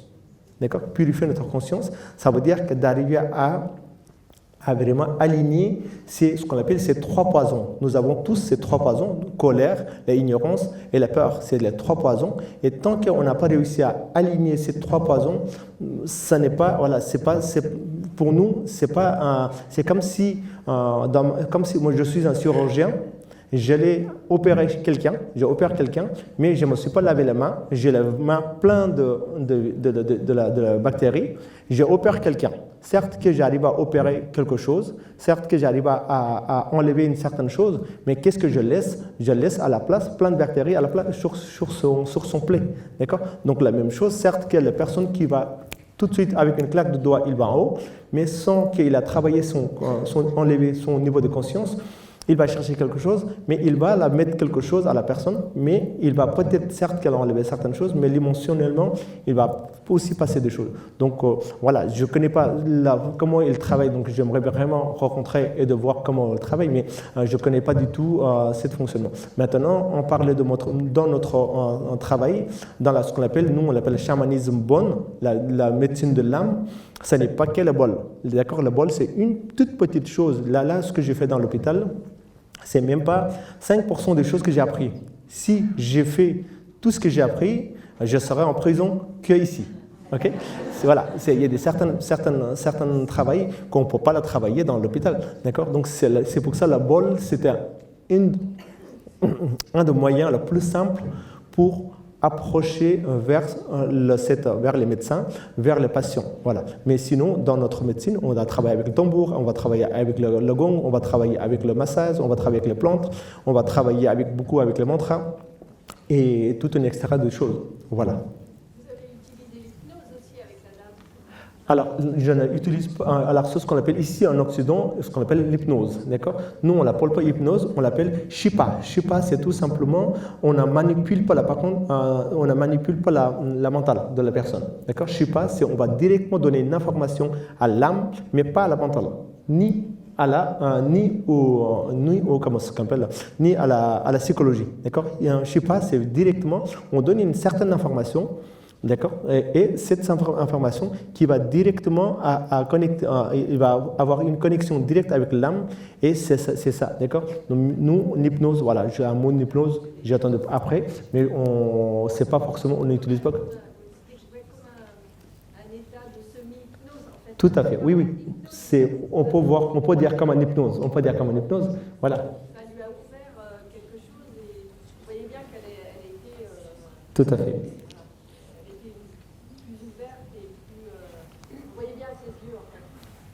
Merci. Au niveau de... niveau des pratiques que vous faites au quotidien, dans le cadre des soins que vous donnez, donc on a vu quand vous étiez dans la nature, que vous aviez une pratique énergétique, je peux dire ça comme ça. Au niveau de l'alimentation, est-ce qu'il y a des choses que vous pouvez manger ou d'autres, enfin des choses que vous ne pouvez pas manger? Au niveau, vous avez parlé du travail sur la conscience, donc dans les enseignements bouddhiques tibétains, il y a des pratiques qui sont faites. Quelles sont les pratiques que vous faites? Quelle est l'hygiène au niveau de l'esprit, au niveau du corps, au niveau de l'énergie que vous faites au quotidien? Quelles sont les protections que vous mettez en place? À quelle divinité vous vous référez? À quelles sont les protections que vous mettez en place aussi? Et quelle divinité? Alors, voilà, j'ai une pratique, donc la pratique que je le fais, voilà, c'est ce que j'ai dit, de 5 ans jusqu'à 40 ans, je fais beaucoup de pratiques. Aujourd'hui, une certaine pratique, moi j'ai beaucoup pratiqué, il y a encore pas longtemps, il y a encore 1 an, il y a encore 6 mois, je pratiquais beaucoup avec le texte, beaucoup avec le texte, beaucoup avec la pratique quotidienne. D'accord. Comment? Laquelle pratique, nous on l'appelle la pratique de la Hiru. Hiru, c'est tout ce qui est autour de la Sakti. Je ne sais pas si vous pouvez avoir la Sakti, ça veut dire l'énergie. L'énergie, c'est tout simplement une connexion purement avec la Terre et on va avoir l'énergie de la Terre. D'accord, c'est ce qu'on appelle le Hiru. Et cette pratique, je la pratique, mais maintenant, j'essaie de pratiquer plus dans le quotidien. Ça veut dire qu'aujourd'hui, j'essaie de pratiquer plus possible par la connexion avec le monde. D'accord? Pas qu'aller pratiquer tous les jours, parce qu'il y a certaines personnes qui peuvent pratiquer le libre ancien tous les jours, et puis dans le quotidien, ils n'ont pas de la conscience des fois de dire que, je sais pas, il conduit, il y a une personne qui traverse, et il se met à mettre à hurler. D'accord? Des fois, alors qu'il pratique le libre toute la journée. D'accord? Donc, moi, j'essaie de pratiquer plutôt dans le quotidien. Et puis, voilà, moi, j'ai une vision qui a été changée juste depuis 5-6 mois, tout simplement, parce que j'ai eu un changement dans ma vie. Ce changement dans ma vie, ça veut dire qu'avant, j'étais beaucoup dans la pratique, mais pas dans la pratique. D'accord? J'étais... Comment? Beaucoup dans la formelle. Maintenant, je suis beaucoup plus dans la pratique. D'accord? Il y a une certaine chose, pour vous dire tout simplement, je me sens beaucoup plus libre aujourd'hui du fait que je pratique certaines choses. Pour vous donner un exemple, j'étais destiné à devenir la maître de plusieurs villages. Donc, au Népal, j'étais destiné à devenir le maître de il y a au moins une quarantaine de villages au Népal. Donc, j'ai fait une cérémonie il y a à peu près 2 mois. Au Népal, je suis allé au Népal et je menais une cérémonie à peu près de 4000 à 6000 personnes pendant 15 jours. C'était une cérémonie qui se fait tous les 25 ans. Okay? Et moi, je devais la prendre là, je devenais la maître de mon maître. Donc, parce que moi, dans notre lignée, on n'était que 3 qui continuaient ce type de pratique. Donc, parce que je suis devenu la maître, parce que j'étais la famille, dans ma famille, du coup, je suis devenu le maître, et je devais prendre toutes les charges de ces 40 villages où je devais prendre tout. Okay. Et je fais les cérémonies, sauf que moi, je n'avais pas envie de devenir la maître. Parce que quand tu deviens maître, qu'est-ce qui se passe? Tu vas dans un monastère et tout le monde vient te prosterner, tu n'as rien à faire, tu peux rester, tu as vraiment un statut, tu n'as pas, tu as ta place et tu n'as pas cette liberté de là où je suis aujourd'hui. Je peux marcher pieds nus, je peux marcher avec les jeans, cette liberté. D'accord? Donc, moi, j'ai eu toute mon pratique de la sens où j'ai eu le diplôme de maître. Et il y a des maîtres qui sont dans le village, qui sont, par exemple, qui sont des élèves de mon grand-père. Donc mon grand-père, il y a mon oncle, et puis il y a moi. Parce que mon père, il était mort quand il avait 40 ans. Quand il avait 30 ans. Donc du coup, moi j'étais forcé de prendre la place de mon père, Et du coup, j'ai été forcé, bien sûr, j'ai pris la place parce que j'avais pas le choix. À 4 ans, ils m'ont mis au monastère, tu dois prendre la place de ton père. Et du coup, j'ai pris jusqu'à 18 ans. Et après, je devais continuer. Et aujourd'hui, j'arrive à 40 ans, j'ai tout fait, tous les niveaux de la pratique. Et du coup, qu'est-ce qu'ils m'ont... oui, donc du coup, comme il y a un mois, j'étais reconnu par le gouvernement népalais, j'étais reconnu par tous les mondes de toutes les pratiques chamanisme de Népal, et je suis devenu le maître. Sauf que moi, je n'ai pas envie de devenir le maître parce que j'ai eu tout, je connais tout, mais je n'ai pas envie de devenir le maître, et du coup, je suis en train de passer mon titre de maître à un des élèves de mon grand-père, qui a 60 ans. Alors lui, il a 10 fois plus de connaissances que moi, il est beaucoup plus proche des gens du village. D'accord? Et moi, je suis devenu un occidental ici, je suis souvent ici, alors que lui, il est près du village. Donc même s'il a beaucoup de connaissances, même s'il a beaucoup de capacités, moi, je prends ces titres parce que je suis de la famille.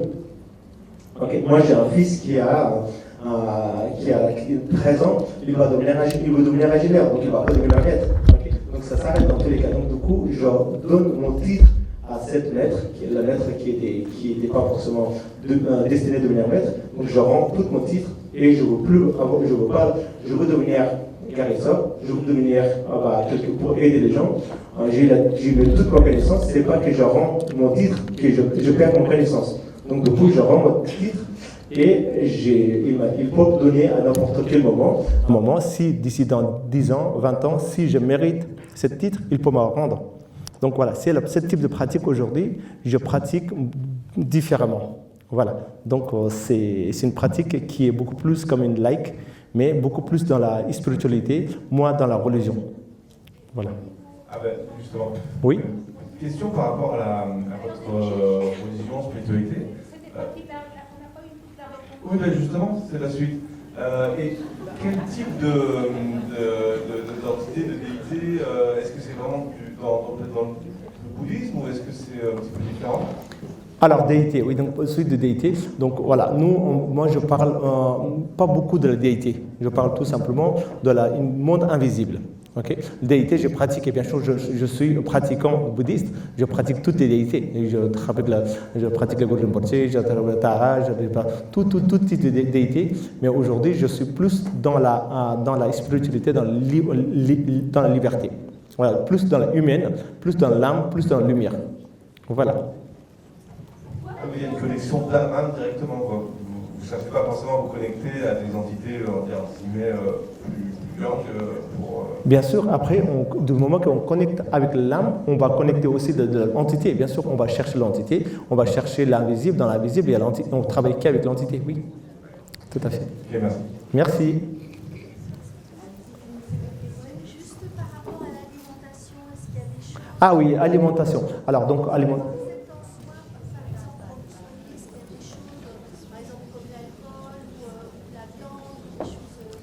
Alors, donc moi, je suis végétarien et je ne bois pas d'alcool. Okay? Je ne conseille pas aux gens. Aujourd'hui, on sait qu'est-ce qui est bon et ce qui n'est pas bon.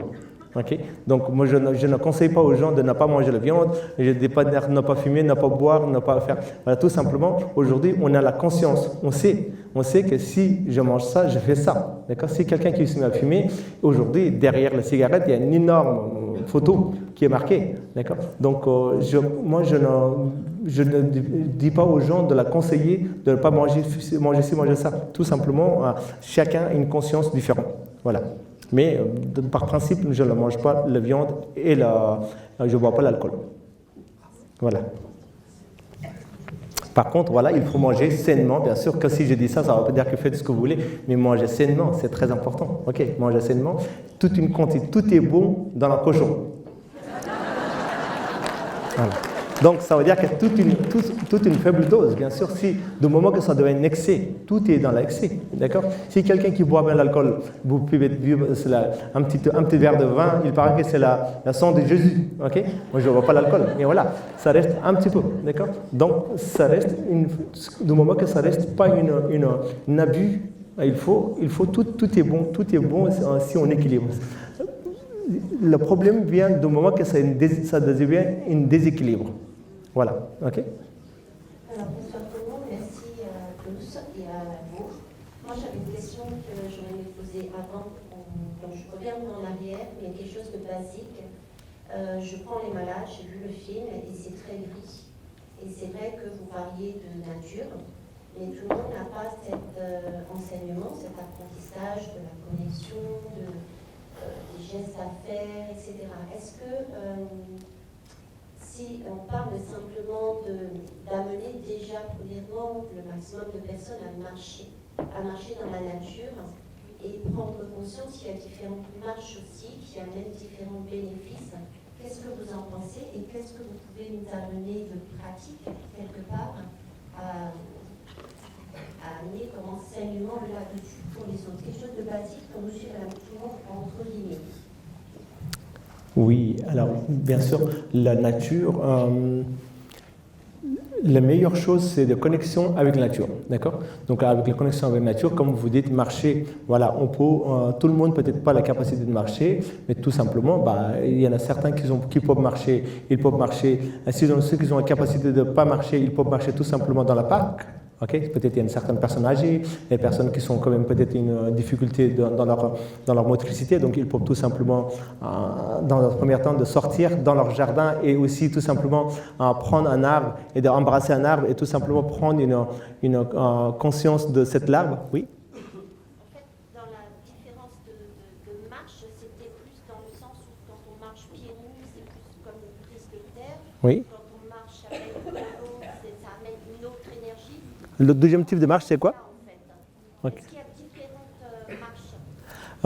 Oui, alors la marcher, après c'est sûr que quand on marche pieds nus, c'est beaucoup plus sain parce qu'on a directement un contact avec la nature. Maintenant, tout dépend où vous allez marcher pieds nus parce que c'est vrai que c'est à plein Paris, si je dis de marcher pieds nus, c'est vrai que c'est pas bon. Mais après, dans la nature, bien sûr, on peut marcher les pieds nus, ça amène quelque chose d'une connexion directement avec la terre. Maintenant, différents types de marches. Pour moi, la marche, c'est avancer et tout simplement et concentrer sur la respiration, d'accord? La marche avec la conscience, d'accord? On peut marcher et puis on peut tout simplement parler. Voilà, il y a parler des choses. On peut marcher aussi en écoutant tout simplement la nature. On peut marcher aussi avec le rythme cardiaque. On peut marcher aussi avec le rythme de la respiration. Voilà, donc ça sont des différents types de marches. Maintenant, nous, on fait ce qu'on appelle moksha, c'est vraiment une marche méditative. D'accord? On peut tout simplement marcher et tout simplement dans le silence. Marcher dans le silence, ça peut ramener aussi ça nous remplit quelque chose, d'accord?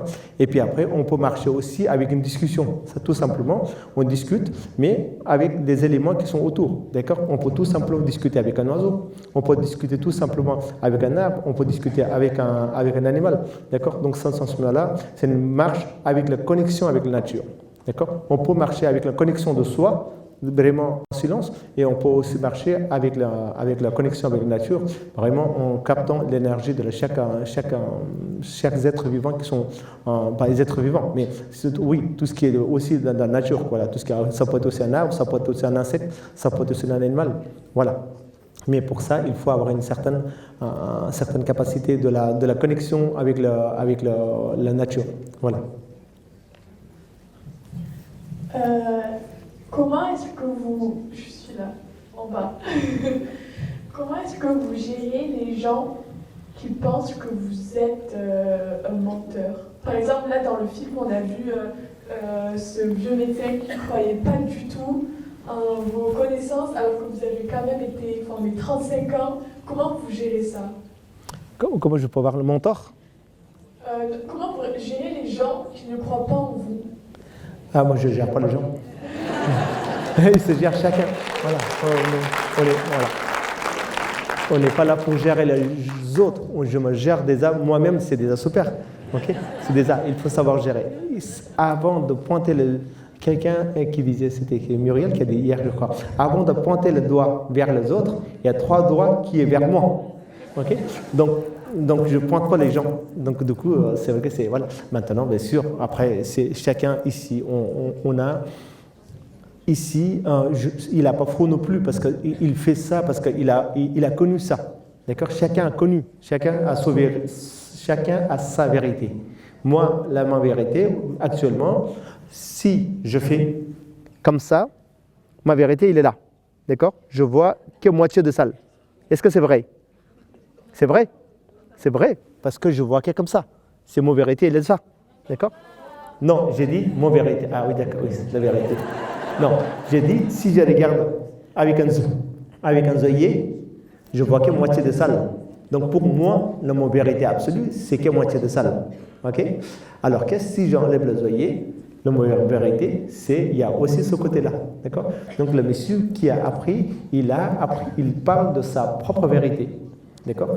Il a été formé comme ça, il a été toujours formé comme ça, il a connu que ça. Donc on ne va pas dire qu'il a faux, mais voilà, une ouverture, du moment qu'il n'a pas une ouverture, donc c'est là qu'on parle de l'ouverture. Voilà. Et des fois, certaines personnes, ils n'ouvrent pas parce que il y a aussi, aujourd'hui, dans ce type de médecine, il y a beaucoup de choses qui ne sont pas surveillées. Comme j'ai dit encore une fois, je fais un week-end de formation, je deviens un chaman. Je fais un week-end de formation, je deviens un guérisseur. D'accord? Alors que, certes, qu'ils ont fait des années des études. D'accord? Donc, voilà, quelque part, chacun défend leur assiette. Okay? Donc il défend son assiette parce qu'il a fait pendant 7 ans pour avoir cette steak. Donc il défend bien cette steak. D'accord? C'est la raison. Maintenant, on ne va pas gérer. Le changement commence par soi-même. D'accord? Donc avant de changer les autres, le changement vient de moi-même. Donc voilà, on ne va pas essayer de gérer les gens. Oui. Du coup, j'avais une question. Comment, avec vos connaissances et votre médecine, vous interprétez ou expliquez les maladies auto-immunes?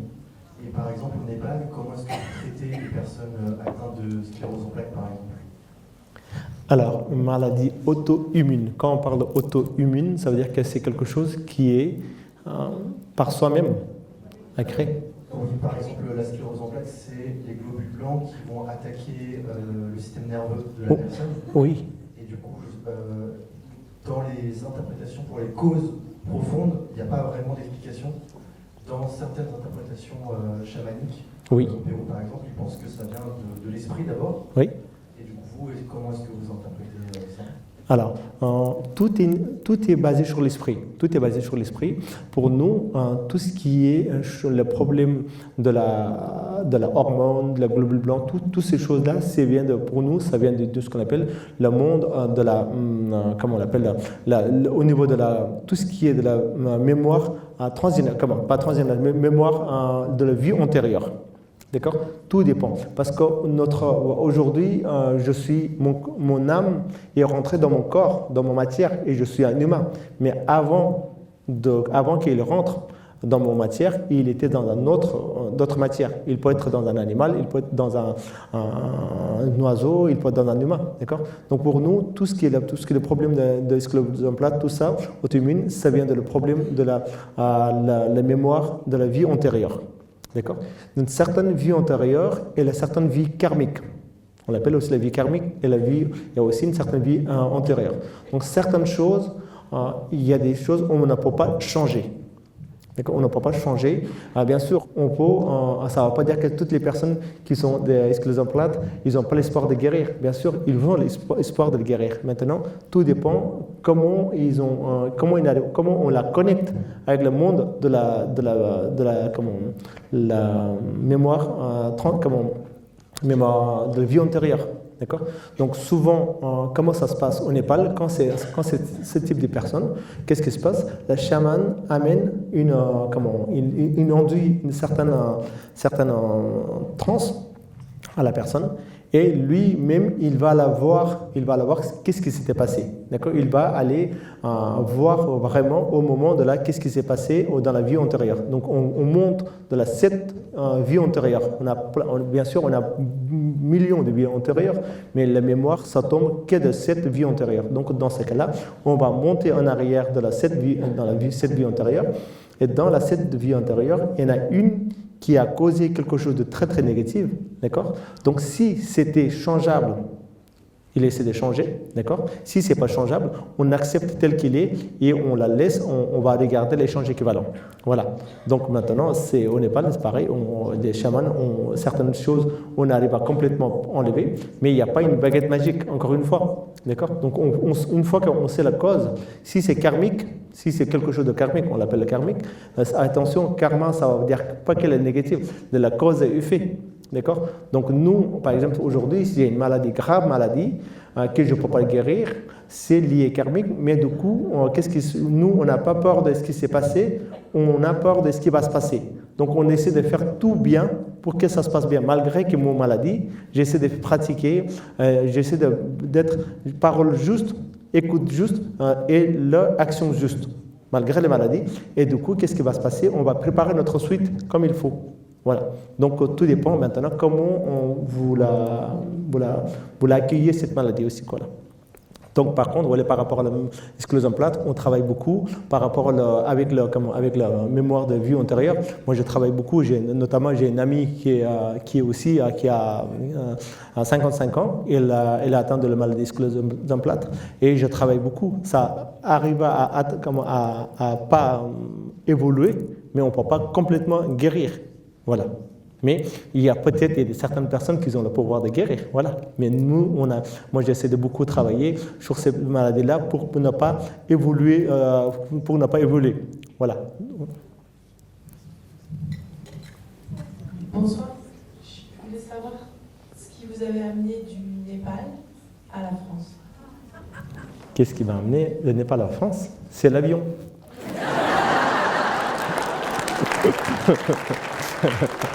Merci. Non, je rigole. Voilà, c'est pas. Voilà. Alors, qu'est-ce qui m'a amené de Népal en France? Alors, pour donner une toute petite mon histoire, je vous fais l'histoire parce que sinon vous n'allez pas comprendre. Donc, mon grand-père, c'est un grand chaman, grand maître, tout ça, ok? Mon arrière-grand-père aussi. Et mon père, il n'a jamais voulu être un chaman ou un maître. Donc il n'a pas voulu devenir le maître et il était devenu guide de haute montagne. Okay? Et il est mort quand j'avais 2 ans et il avait 30 ans. Donc je n'ai jamais connu mon père. Okay? Et donc à 4 ans, mon oncle il a dit que tu dois partir dans le monastère pour continuer à faire ce qu'il a fait ton grand-père. Et donc j'ai dit, moi non, je n'avais pas envie de le faire comme mon grand-père, j'ai envie de faire comme mon père, je voulais devenir le guide de haute montagne. Donc mon oncle a dit, écoute, si tu ne deviens pas le chaman, tu as vu, ton père, il n'a pas voulu être comme ton grand-père, et il est mort à 30 ans. Donc j'ai dit, écoute, j'ai peut-être pas envie de mourir à 30 ans, donc du coup, j'ai dit, je continue. Donc j'ai continué jusqu'à 12 ans. Jusqu'à quand j'avais 12 ans, j'étais obligatoire. Donc c'était obligé de rentrer dans le monastère. Donc j'ai fait jusqu'à 12 ans, j'ai fait tout mon cursus.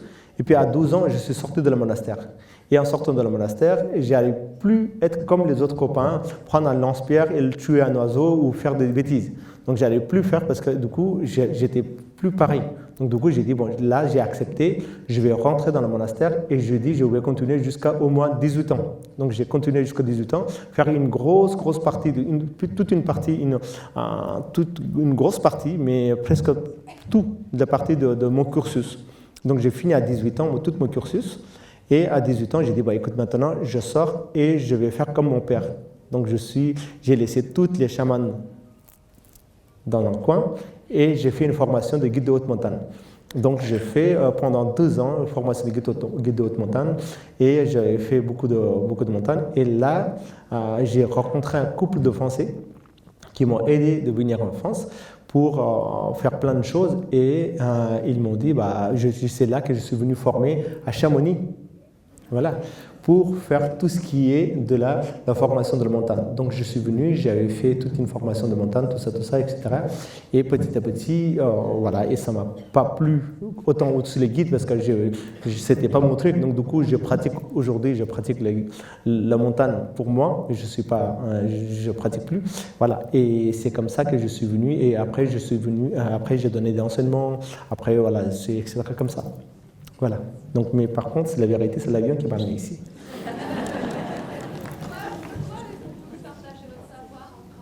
Comment? Pourquoi j'ai voulu partager? Parce que j'adore le français.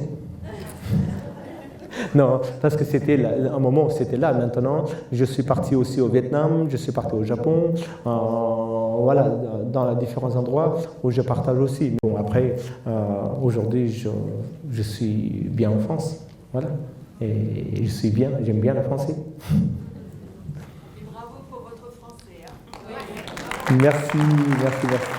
J'espère que ça a été pour tout le monde. Est-ce que vous avez rencontré des chamans d'autres pays dans le monde pour partager vos formations et vos compétences, comme en Amérique du Sud, comme d'autres endroits où il y a d'autres inductions et d'autres façons d'aider les autres? Est-ce que vous avez rencontré d'autres personnes? Oui, bien sûr. Alors, je rencontre beaucoup de chamans de Mongolie aussi. Donc, nous, c'est beaucoup plus de Mongolie. J'ai rencontré aussi un chaman de l'Amérique du Sud. Voilà, il y a un certain temps, il y a longtemps. Du coup, j'ai rencontré pas mal de chamans de Mongolie. Moi, j'ai une expérience qui est super que j'ai eue. C'était en Grèce. En Grèce, je suis allé en Grèce et il y avait plein de monastères, vous savez, il y a plein de monastères et je suis allé dans un monastère et pour faire une retraite et c'était pas un chaman, c'était un prêtre et il captait plein de choses mais il n'osait pas dire. Il n'osait pas dire. Donc j'étais resté dans un monastère et à un moment donné, j'avais dit que vous voyez plein de choses. Il dit non, je vois pas grand-chose. Et j'ai dit si, vous voyez plein de choses parce que je la vois. Et là, j'ai commencé à parler avec lui et lui, il dit qu'en fait, il dit qu'il capte tellement de choses, sauf qu'il a peur que les autres, le moine, il pense comme un sorcier. Donc du coup, voilà. Et on a vraiment partagé cette expérience et j'ai vraiment vécu une expérience très importante. Il n'est pas pratiquant, mais il a quand même une certaine capacité de recevoir des choses. Voilà. Mais sinon, pour l'instant, voilà, j'ai rencontré que la Mongolie et l'Amérique du Sud, bien sûr. Mais c'est super, bon, on peut faire une rencontre, bien sûr, un jour.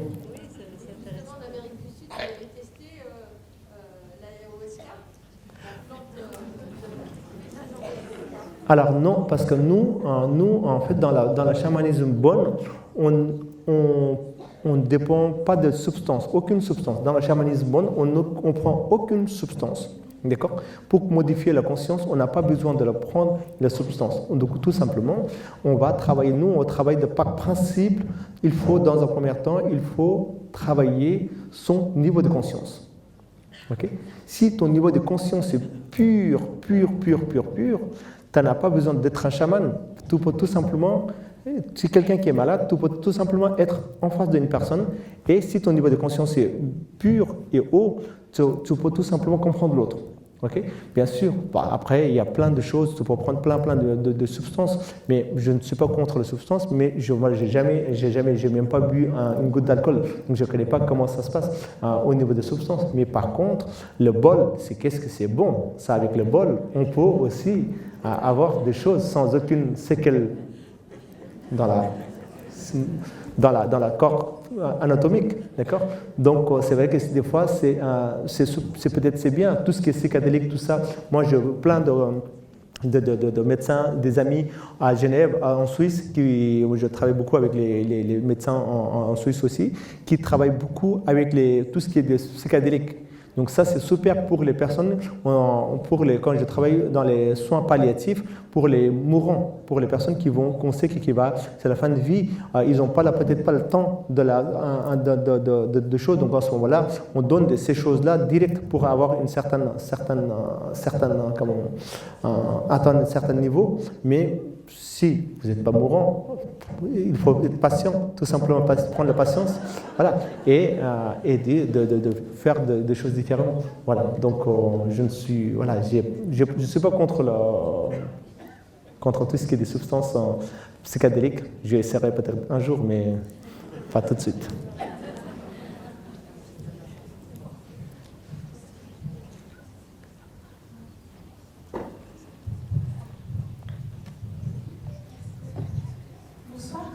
Du coup, la question que je vais poser, c'est que nous, en occidental, on a une vision de la la mort qui est parfois un peu négative. Et comment vous, de votre côté, au Népal, dans votre religion, votre façon de vivre, vous voyez la mort? Comment vous pouviez en parler? Alors, le mort, c'est le mot mort s'arrête. Ok, d'accord. Mourant. Voilà, moi je parle plutôt mourant. Et aussi, pour nous, on l'appelle mritu. Mritu, ça veut dire tout simplement la transformation. D'accord? Transformation. Donc c'est tout simplement une transformation de la lumière et dans d'autres matières. D'accord? La matière, c'est comme mon vêtement. Aujourd'hui, il est sale, je jette pas. Je le mets à côté. Et mon corps, c'est comme un âme. D'accord? Donc nous, on parle de la mort pas comme un fin. Il n'y a pas un mur, c'est une continuité. La mort, c'est un début de naissance. D'accord? C'est un début de naissance, donc du coup, on apprend toujours le murtu. Murtu, c'est tout simplement, on apprend toujours, voilà, c'est une renaissance. La mort, c'est une renaissance. Maintenant, ici, il y a une chose qui est, on a toujours la mort, comme j'ai dit tout à l'heure, on cache la vérité, toujours la vérité. D'accord? Du coup, comme on cache la vérité, et le jour que la vérité elle est en face, on a peur. Ici, il y a l'art de le vivre. Okay? On apprend beaucoup de l'art de le vivre. Tout ce que j'explique aujourd'hui, c'est un art de le vivre. Vous êtes venus pour écouter l'art de le vivre. D'accord? Et chez nous, on apprend l'art de le mourir. D'accord? L'art de le mourir. D'accord? Et du coup, l'art de le mourir, c'est chaque jour, on approche vers un mort. Et chaque jour, c'est ce qu'on appelle la mort est prévue. C'est prévu, d'accord? Ici, le mort n'est pas... Ici, pour donner un exemple, je ne sais pas quelle heure il est, mais à telle heure, je n'ai pas l'heure, mais à 11h, la conférence doit s'arrêter. C'est prévu. Et alors qu'à 11h10, si je pars, c'est prévu, vous ne dites rien. Si ce n'est pas prévu, si c'est prévu à 11h, que si je pars à 10h, vous allez râler. Okay? La même chose, du coup, la mort, on ne la prévoit pas. Et nous, là-bas, on prévoit la mort. Ce qu'on appelle, nous, on l'appelle la roue de Kala Chakra, roue de temps. Dans la roue de temps, la mort, et chaque fois, il est là. D'accord? Donc, il est prévu. Donc, du coup, comme c'est prévu, la mort arrive. Ah, c'était prévenu. Ah, il est mort. Ah, bah oui, c'était prévu. C'était mort. Ce qu'on appelle, nous, on l'appelle mort, c'est aussi la cale. Cale. Je ne sais pas si vous connaissez, on appelle la cale. Cale, ça veut dire le temps. Ça veut dire que quelqu'un qui est mort, ça veut dire que c'est cale. C'est le temps est arrivé. Son temps est arrivé. Ça veut dire que le temps est là, donc c'est prévu. Voilà, donc c'est vrai que la mort, on la fréquente différemment. Voilà. Bonsoir. Je voulais savoir, quand on a un déséquilibre, si on veut consulter un chaman, vous ne consultez plus en ce moment, donc c'est loupé, quelles questions on peut poser pour être sûr de ne pas avoir affaire à un charlatan, justement? Comment on peut savoir que c'est un vrai chaman qui a eu les bons enseignements et qui ne va pas se servir de notre argent simplement? Écoutez, ça, c'est à vous. Maintenant, tout dépend du niveau de conscience que vous avez. Si vous partez d'un principe, demandez quelque chose, d'accord? Si vous demandez quelque chose, il va donner quelque chose parce que par rapport à votre demande. Si je ne connais rien, vous demandez quelque chose, je peux dire quelque chose. Par contre, si vous allez sans demander, lui, il va tout simplement percevoir votre besoin. D'accord? Si vous faites une demande, est-ce que vous parlez chinois? Non? Voilà. Si vous dites que vous ne parlez pas chinois, alors moi, vous me demandez si vous parlez chinois. Si vous dites que vous ne parlez pas chinois, moi, même si je ne parle pas, je dis que je parle chinois parce que je peux dire n'importe quoi et vous n'allez pas comprendre. Ok?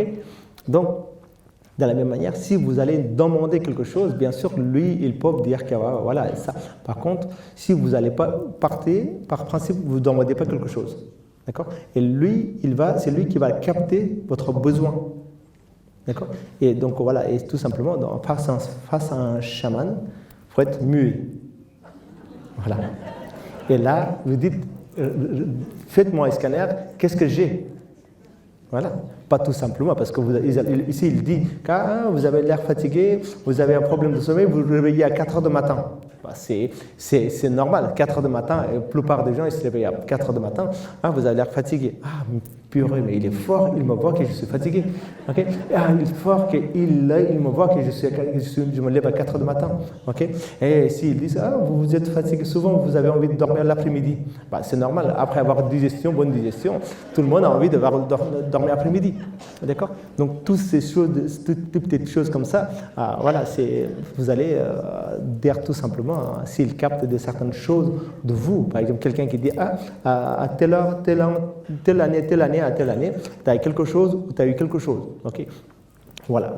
Après, il y a plein de choses différentes, mais ça, c'est un exemple que je vous donne. Mais maintenant, on ne peut pas savoir qui est comment. Voilà. Pour la dernière, on va avoir la question. Pour te libérer, passant. Voilà, c'est encore une question. Encore moins que d'autres. Dans beaucoup de religions, il y a une religion de croyance.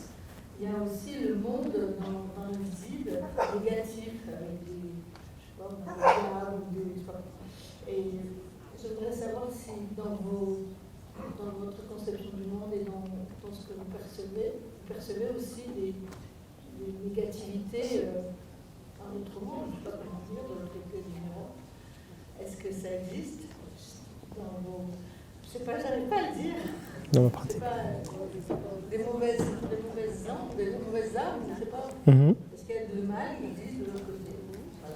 Oui, alors le positif et le négatif sont des deux pôles. Okay? Il y a de partout. Il faut, pour applaudir, il faut deux mains. Je ne peux pas applaudir une seule main. Pour faire fonctionner, il y a la positive et la négative. Maintenant, tout dépend de la négative, de quelle manière la négative est venue. D'accord? Donc nous, on parle souvent des négatives. On parle jamais de l'énergie négative. L'énergie n'est jamais négative. L'énergie, c'est tout simplement une énergie. D'accord? C'est ce qu'on appelle, nous on l'appelle l'énergie qui ne nous correspond pas. D'accord?